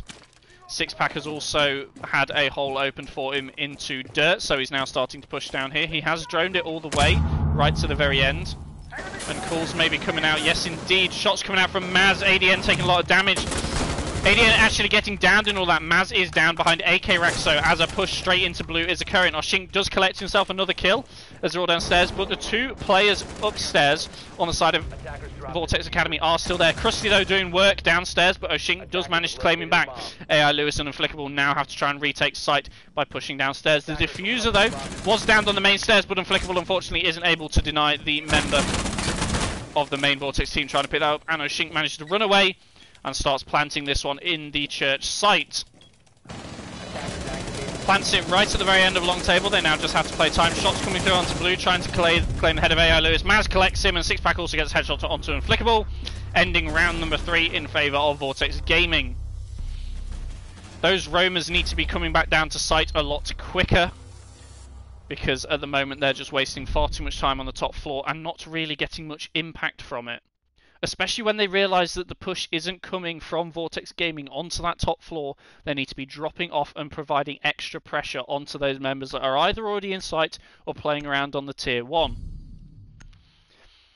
Things can still happen, and we may see Academy start bringing this one back, but they do decide to actually go Church Arsenal again, so not actually swapping things up a bit and trying for that, what's the other side? Oh, it'd be Bedroom and Gym. At this point, I'd like to see them try Gym and Bedroom, but it seems that they have another plan. Maybe they're going to stop trying to do the roam this time and see if they can hold the Church Arsenal room once more, but slightly more effectively this time, as last time we did just see the members of Vortex Gaming just pushing down the stairs, whether they be main stairs or blue stairs, and just taking site control far too quickly, far too easily, and eventually winning that one out for their team. Caswez, Batty's a legend, was on a team with him just under a year ago, just returned to comp and is an alright gunning. True. Certainly seeing that so far. If we look at the scoreboard so far, Game On hasn't really been able to do too much yet, but the rest of his team has been able to pick up those kills for him. AI Lewis, Krusty and ADN been able to collect a few kills themselves, but unfortunately Unflickable and Inspector Batty unable to make their mark so far in this game. We're only 3 rounds in though so far, so a lot can change. But is this a sign that maybe Vortex Gaming will be able to win this second map, or can the Academy team also get this one? Looks like a reinforcement was put over an area that the team wanted to rotate. Knives coming out there onto the player that did indeed reinforce it. Someone wasn't happy. Maybe it will work for them in the end though. As you see though, they've decided to keep everybody downstairs this time. No roamers on the top floor. Maybe this will work out a little bit better for the Academy team than previously. Poor attempt at SSG roam, indeed. Didn't necessarily realise it was SSG, but that's mainly because I haven't watched too much of the NA Pro League recently to know that that's the areas that they do. Maverick being bought on the side of the main Vortex team on Oshink once again, opening up this blue hatch. Currently though, a player below, just waiting to see if maybe he can get some shots, but in the end falls back. It's the Jaeger of ADN, who has now fallen back from his very aggressive position in bottom of blue, has shifted some of his ADSs around and is now playing back in the A site as he has no reinforcements. Some pre-fires coming out there, but no one having dropped into blue means that none of those shots actually land onto anybody. Jones coming in now from blue with 1 minute 30 left on the clock. There's still plenty of time on the side of Vortex Gaming, not really been delayed too much. Does look like as well maybe a push is going to try to come out from here, but ADN does manage to get a pick onto Maz, pushing down the blue stairs. That's a good opening pick for the side of Vortex Academy. If of course they can continue this, then they should have the, if they can just continue trading as they go, they should have the man advantage right by the very end of this one. Krusty though currently trying to contest on to the dirt tunnel. Not being able to get that Cade does mean that we see Oshink and I believe Sixpack or Fizzle rotating back upstairs. Oshink opting for the DMR on Maverick rather than the AR.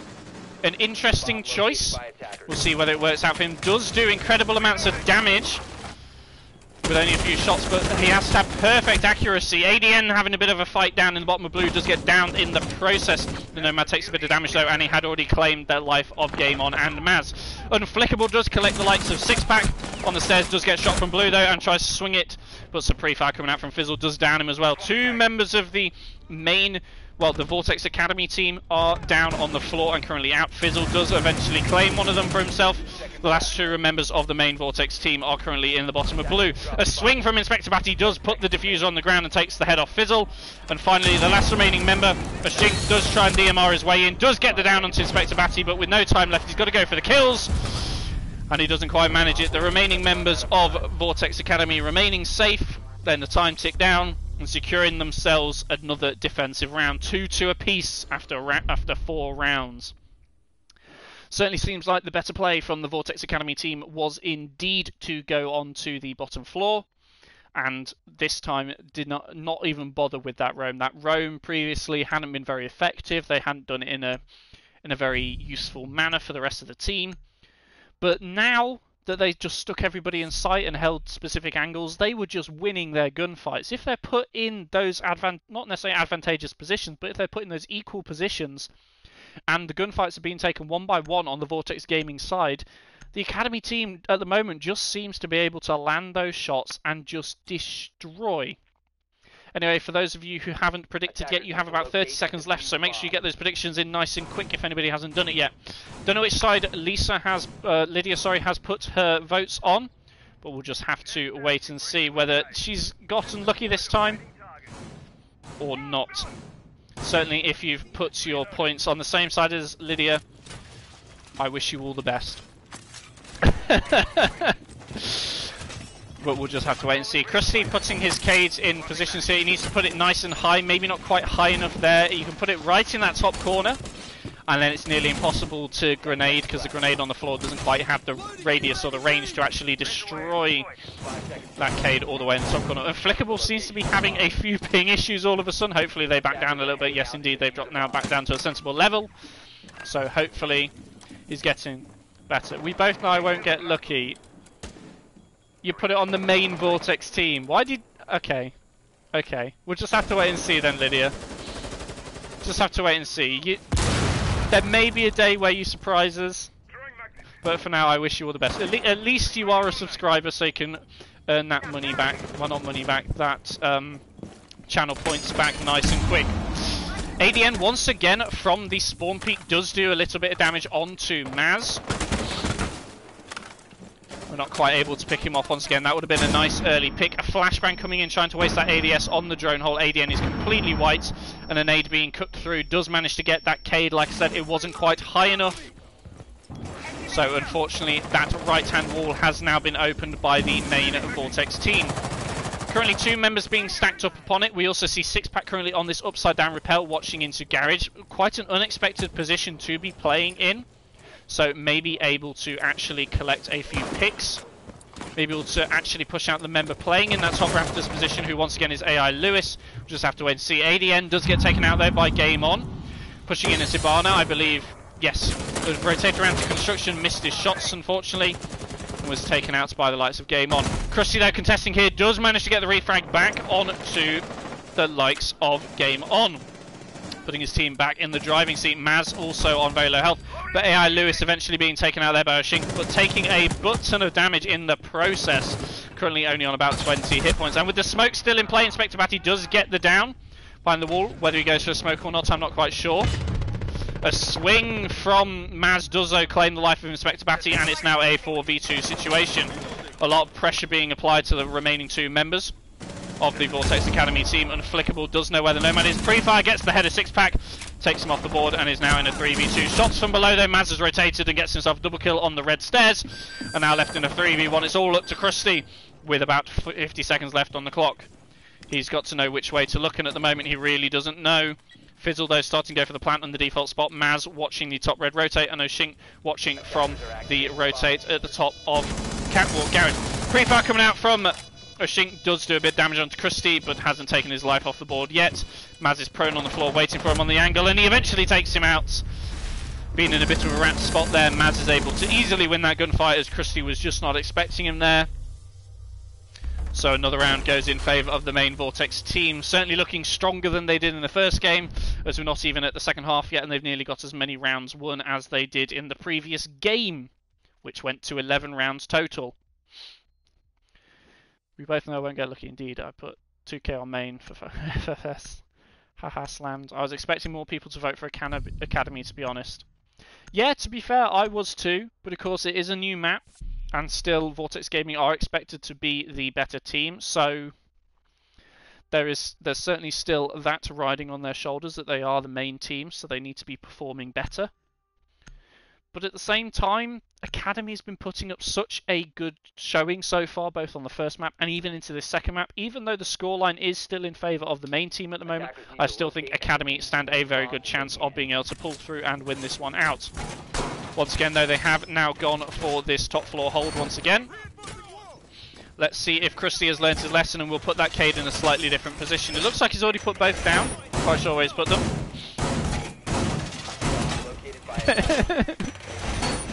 As Shanks said, if Academy win, good for my team. If main win, good for my points.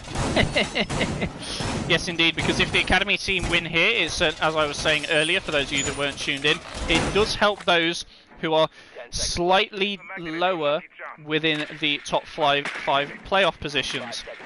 Vortex Gaming, of course, are one of the few teams that could challenge for that 5th spot going through into the playoffs. But of course, if they do end up, well, at the moment they're currently going to come out with best case scenario, a draw. But of course, if they do come out with no points on the board, then I think their playoff chances have been completely ruined by their own team. Rebel Nation Shadow are indeed in this league, Lydia. And they are currently on top. Yes, as Kazwez is informing you. Another Mozzie drone being collected there. Apologies that I've been talking to you guys and not really focusing on the game too much. Although not really much has happened so far, apart from just the usual everybody getting into position. ADN once again on this Jaeger roam does look like he's going to be going for an aggressive angle, maybe preparing that run out for later. No worries, Lydia, both to Kazwez and myself, thank you. Krusty playing below as well, keeping that C4 in hand. Maybe 4 members on the side of Vortex Gaming are currently stacking up on this breach, ready to go. Krusty gets quickly taken out by the likes of a Shink, managing to get him through that breach, caught off guard, possibly not realising, should I say once again, that the breach was opened far too easily because he maybe hadn't put his Cade high enough on the wall. AI Lewis is still playing top of rafters at the moment, just waiting for people to push in, maybe trying to get some picks where he can. Not playing in the same place as he was previously, but a drone now coming to drone him out. He has been seen. Does take it out, does get the second, but a player has now pushed into the top of garage. It's the likes of a Shink, and he gets a double kill, taking the head clean off AI Lewis. Now top rafters control is firmly in the hands, and a beautiful swing and a headshot there onto Inspector Batty makes it a 5v2. A Shink now here on for the ace at the moment, and Flickable does manage to get 6-pack from below, but now he's stuck at the top of the red stairs. Walks across in front of a Shink's eyes, but unfortunately doesn't get it. The C4 having been used means that Fizzle is able to put this on the floor. Unflickable does manage to get a kill, does manage to get Fizzle and Maz. Man's going off on one, on a triple himself. It's now going to be between Ushink and Unflickable, and it's like Ushink is going to be the winning one here. Currently about to get a 4k if he's able to pick up the final man of ADN. ADN though currently playing below, nearly manages to get the headshots onto Ushink. Now rotating back up the other stairs. A quad kill for Ushink. Can he claim the final one? Can he get himself the ace? No! Denied by a one-tap from ADN. A cheeky little swing here. May claim the Barner, but he doesn't quite manage it. Game on, securing the final kill. And the round for the main Vortex team. Finishing this first half, 4 rounds to 2. The opposite way that we saw from the previous game. Oregon going 4 rounds to 2 in favour of Academy. Clubhouse going 4 rounds to 2 in favour of the main Vortex Gaming team. Certainly interesting to see how these positions have switched up so much since the first game, and it's going to be interesting to, of course, see the conclusion of this one, as we did see the likes of the Vortex Academy team being very strong on the offensive. They put up a relatively good defense, getting 2 rounds on the board, maybe not as much as they would have liked, but certainly so far today the Academy team has shown that they have a better attack. Once again, I do think maybe swapping those sites up a little bit more. Of course, they did go the top floor quite a few times in a row, and were unfortunately unable to win it. And a couple of the downstairs times they went downstairs as well, they maybe weren't quite as effective as they maybe would have liked to have been. Maz currently running down the dirt tunnel, going to get the dirt walls reinforced. Fizzle on the hatches. Six-pack just setting up in sight as well. Game on hatch duty as well. And finally Oshink, who seems to be reinforcing our bottom church. I thought he'd maybe escaped off to strip club, but no. He's just in sight setting up the normal locations and using that shotgun at the very end to open up rotates. A quick glance at the scoreboard shows us that so far Oshink is going big. Unfortunately denied his ace in the previous round, but going big for his team, securing them the round arguably on his own sum, as he did secure himself a 4K.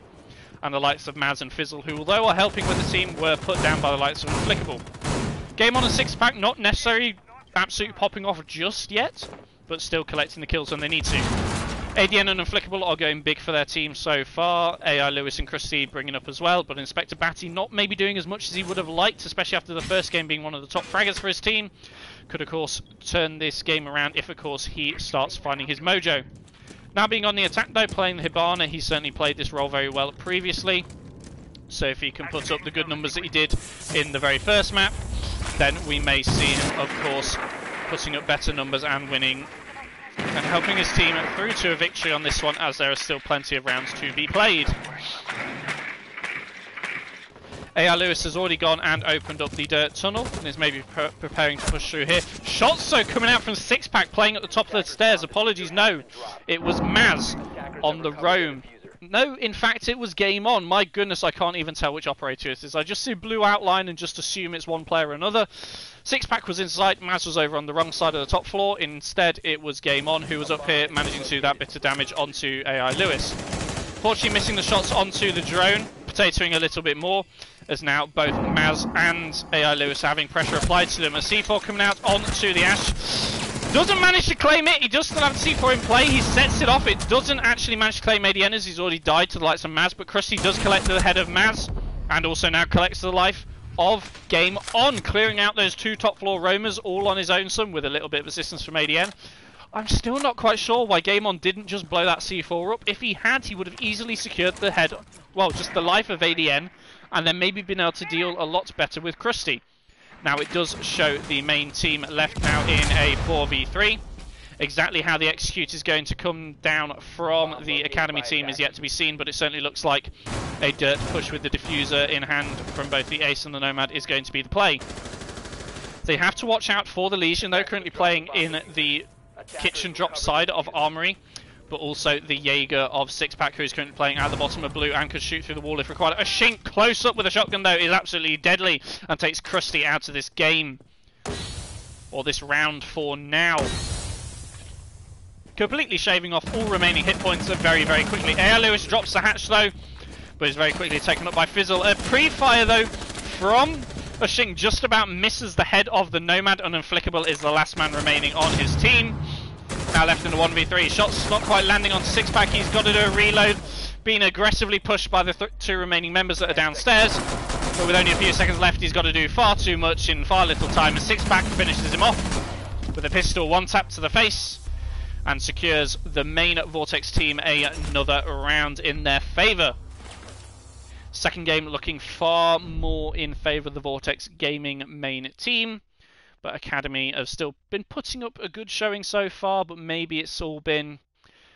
They wasted themselves on Oregon. Maybe they're a little bit too tired right now and unfortunately just don't have the drive, maybe don't have quite the same communication, not the same experience with each other on this second map of Clubhouse, which may see this second map going the way of the main Vortex Gaming team. Whatever the scoreline will be, it's certainly been a very interesting best of two so far, and I am still excited to see what this best of two has to offer.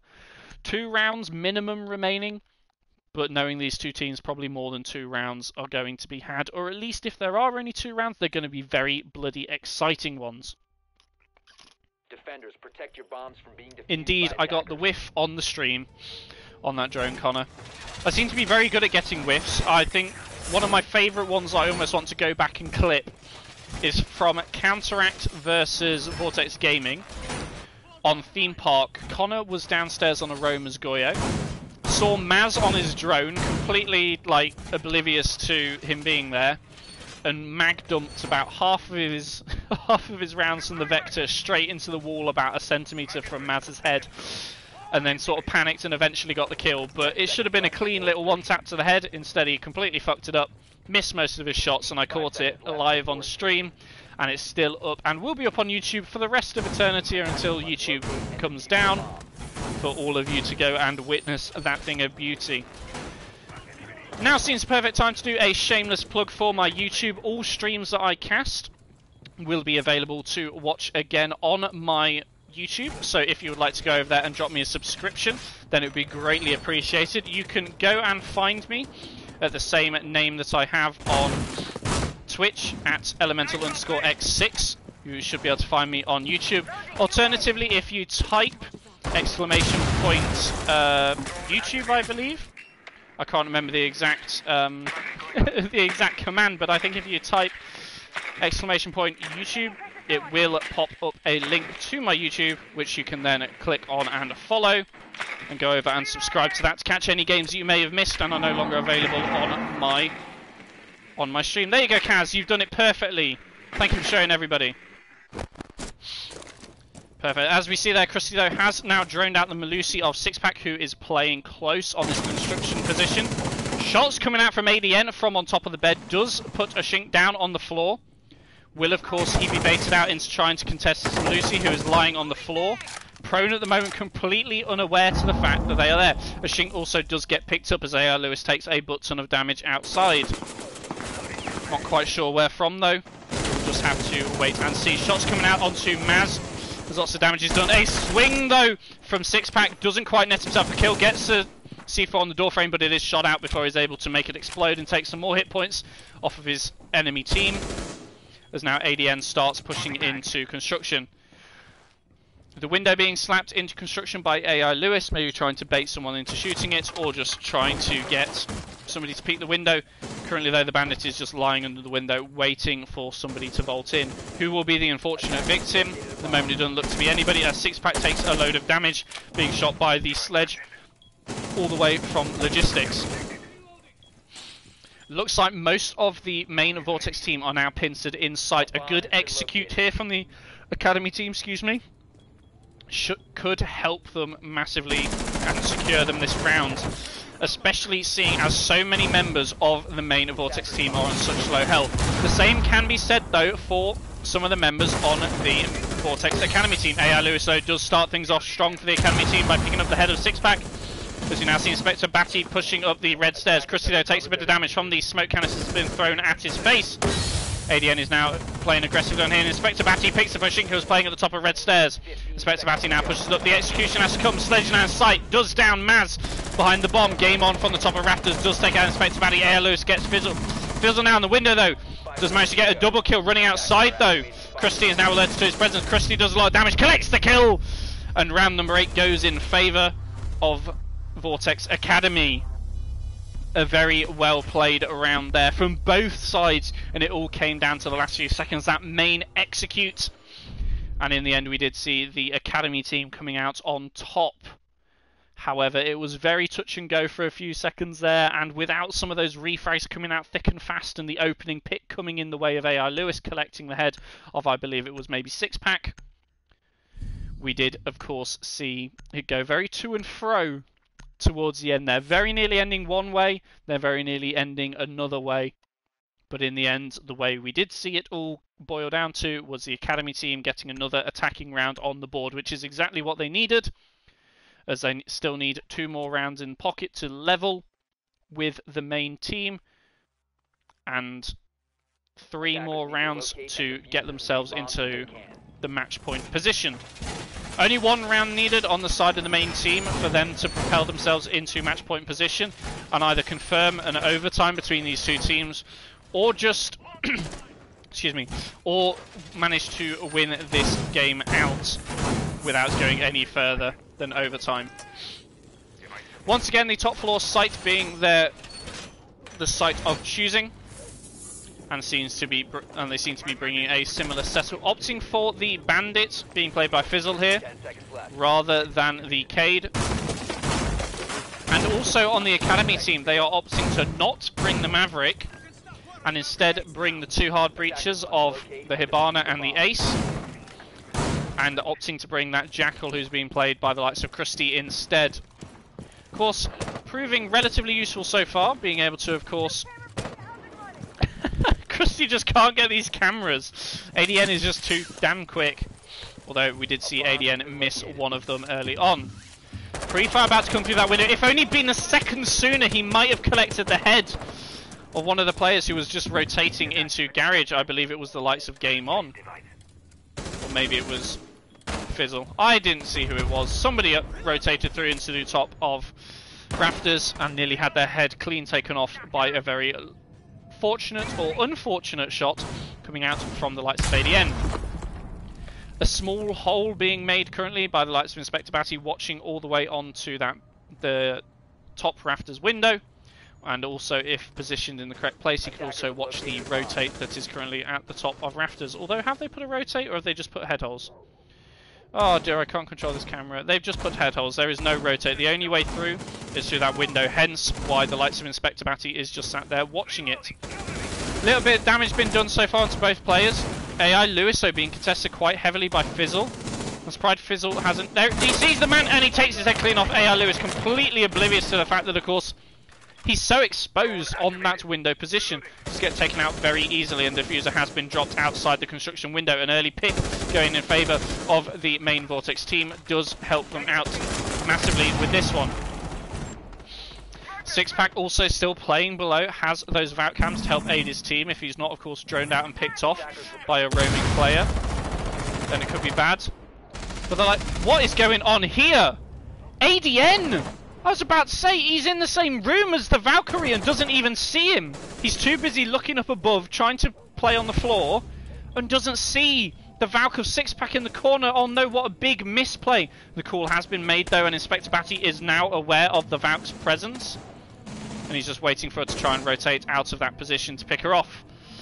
A kill from Krusty has evened the scores back up a little bit, but it's still very much in favour of the main Vortex team. Krusty has now pushed inside. There's a lot of soft walls around him though. But do these main Vortex team realise how close he is in? Unflickable is going for this plant. Inspector Batty does manage to pick up one below, does pick up a second below, a double kill. The plant does end up going off. Fizzle takes a bit of damage. Unflickable manages to get back out into construction. Krusty has now been taken. No, Inspector Batty takes out a shink on the red stairs. Fizzle gets a double as he pushes through. He does realise that the Jackal is in sight, but firing through a soft wall doesn't do the full damage. Krusty is now down though, and Fizzle is left in a 1v1 with Unflickable on this sledge. Just still have two nades in pocket, and Krusty is still alive, being able to give call-outs to the rest of his team. And Fizzle still believes that Krusty is up and is worried about him pushing. Jumps out, goes to construction window. This is maybe the misplay, as Unflickable knows exactly where he is. With no time left on the clock, he has to now push in and just make something happen. They manage to get down on Unflickable, but unfortunately with no time left on the clock, he cannot get the defuse off, and another round goes in favour of the Academy team. My goodness, what on earth was that round? Firstly, we saw ADN just walking into the stock room with the likes of Sixpack on his cams and just didn't see him. My goodness. Also, the fact that Krusty was able to just walk into cash and then, of course, cover the likes of Unflickable while he got that plant down. The C4 landing in the wrong spot, Unflickable being incredibly low. But in the end of it, just forcing that plant down. And of course, Inspector Batty being positioned below to deny any sort of C4s from below, and collected 2 kills in the process. That was an incredibly good execute coming out from the likes of the Academy team. Of course, being able to absolutely bring the pain to the main Vortex team, who were maybe a little bit sloppy in that one. Certainly, there was situations, especially after they got that very easy pick onto the likes of ADN pushing into stock. That round should have been theirs. But for whatever reason, best known to themselves, they ended up just completely, not necessarily throwing that, they weren't necessarily in a bad position, but just Academy managed to find those holes into the site and were able to push those holes, find those weaknesses, and press them home until they were able to get the victory despite not having the numbers advantage. Incredibly well played from the Vortex Academy team. I said it again, I do apologise everybody. Certainly some incredibly good siege coming out from these two teams so far. As we head into round number 10, these teams are now nearly drawing. The main Vortex team has now decided to go back downstairs though into the basement and will be playing downstairs in the church and armory room. Shots coming out. And already ADN is in garage, a very quick push here. Delays a bit of time though, trying to take out that cam, not just dropping straight into oil pit. Would maybe have expected a bit more of a rush. 7 assists though also go in the way of ADN. He's been doing bits with regards to shooting people, but unfortunately not able to quite secure those kills. Does, as I say that though, does manage to collect the head of Sixpack playing in the bottom of blue here.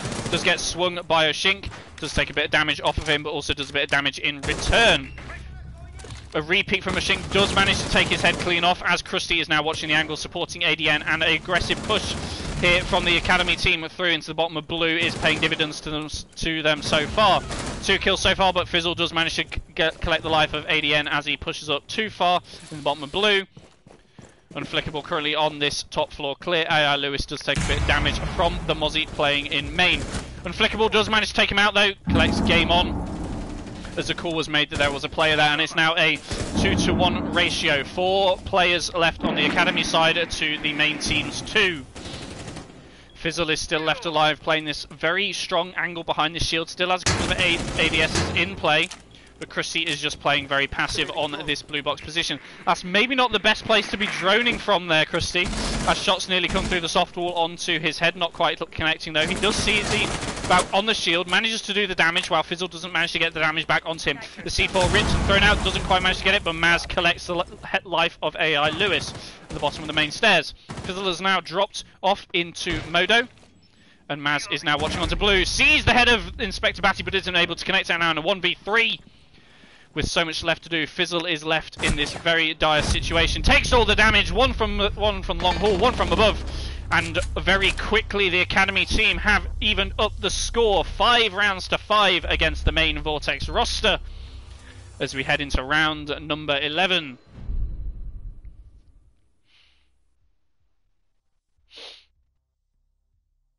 Did they not have anyone in cash? At that point when they pushed in, Connor, on that round, they did not have anybody in cash. The closest person was a smoke playing top red, but unfortunately at the time when they pushed in, the timing with Krusty pushing in was perfect. They just couldn't see, weren't looking into sight at the right time.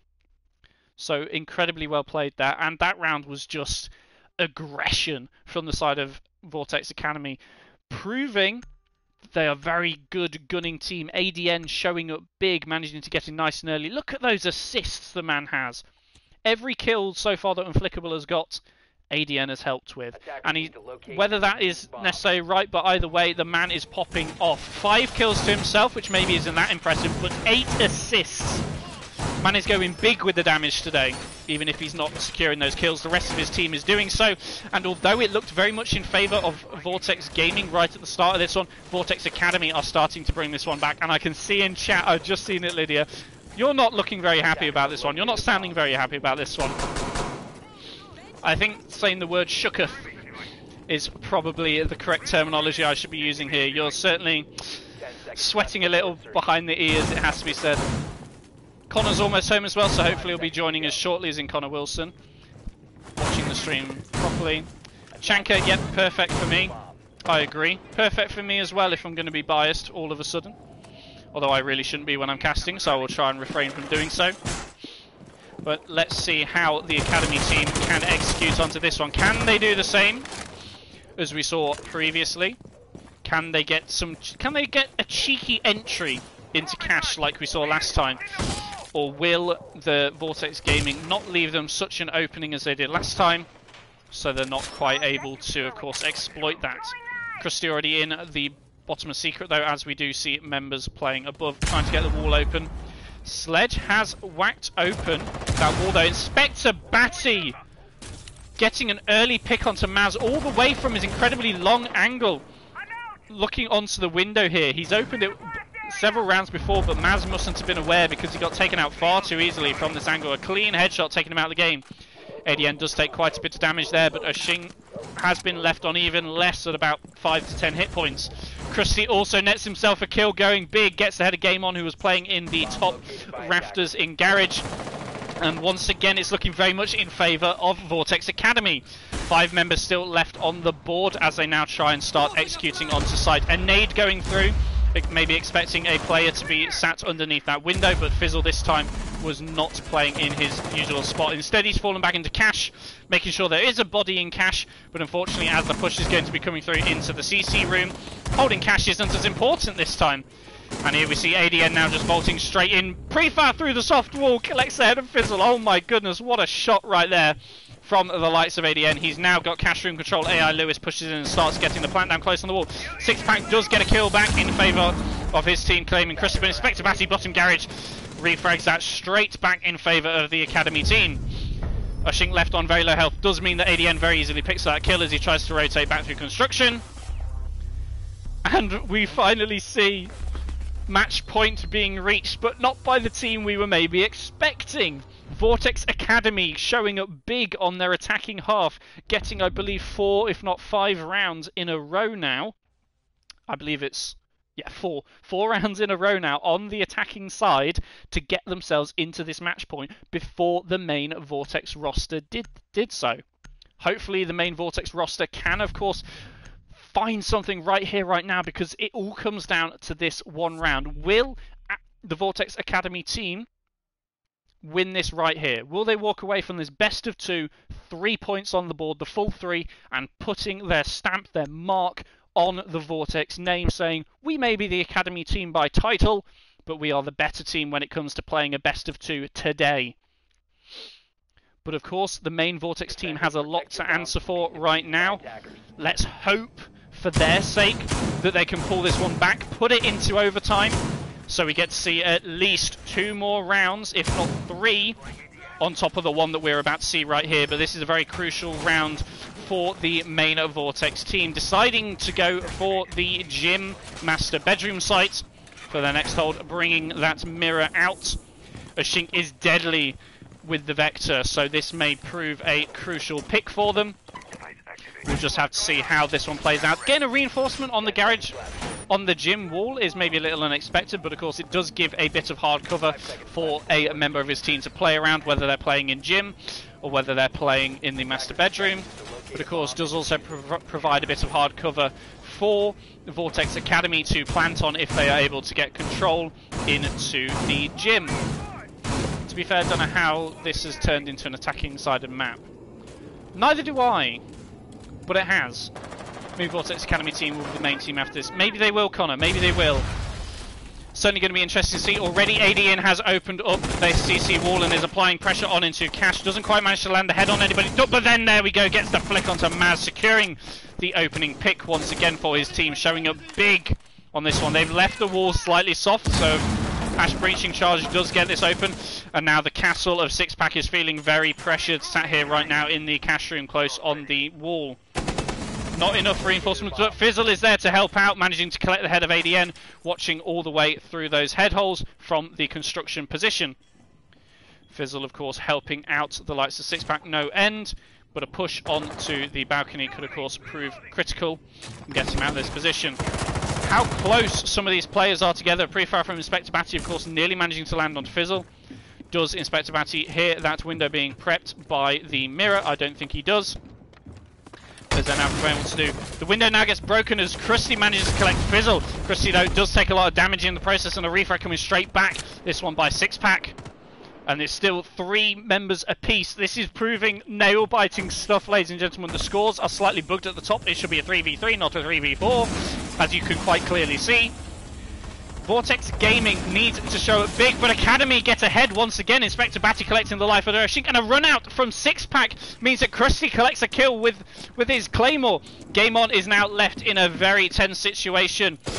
A 1v3, can he make the magic happen right here, right now? He pushes forward, does collect it. The head of Unflickable now pushes forward onto the breach. And he's now trying to work out exactly what's going on. Doesn't have much intel on his side. AI Lewis is in sight, trying to get this plant down. Inspector Batty is watching from the window. Can Game On deny this plant? No, Game On is flashed in the bedroom hallway. The plant gets put down. A 2v1 with only 40 seconds left on the clock before that diffuser runs out. Game On has to make something happen here. Make something magical happen indeed. He's ready to swing, but he is the repel as the likes of AI Lewis goes to the roof. He swings, but Inspector Batty claims the final kill. It means that Vortex Academy take the second map, Clubhouse, 7 rounds to 5, and take this best of 2, winning both maps. Maybe, ladies and gentlemen, we have just witnessed the Vortex Academy team becoming the Vortex Gaming team. I'm not quite sure, but one thing to say for certain between these two teams is they gave us some incredible siege state. Congrats to both teams. Unfortunately, though, for Vortex Academy, they did walk away with no points from this engagement, and Vortex Gaming walk away with no points, while Vortex Academy walk away with the full 3. Vortex Academy probably won't make it to the playoffs this season. Unfortunately, I think they are at such a points deficit that they won't have a chance. However, the side of Vortex Gaming, this has maybe massively hurt their chances of making it to the bottom of the playoff spots, that position 5. But it helps the teams that are currently sat at the bottom of that top 5, because it means they're slightly safer. They have to do a little bit less when it comes to getting points to, of course, win, make it to the playoffs. Now, thank you very much, everybody, for joining me. A quick little summary before we end off today. The first map we saw today was Oregon, where we saw Vortex Academy face off against Vortex Gaming. The first map of Oregon went in favour of the Academy team, winning that game 7 rounds to 4 or 3. 7 rounds to 4. Yes, it was 7 rounds to 4. Apologies, I had a slight mind blank there all of a sudden. The second map we saw taken to Clubhouse, where both of these teams were very evenly matched once again.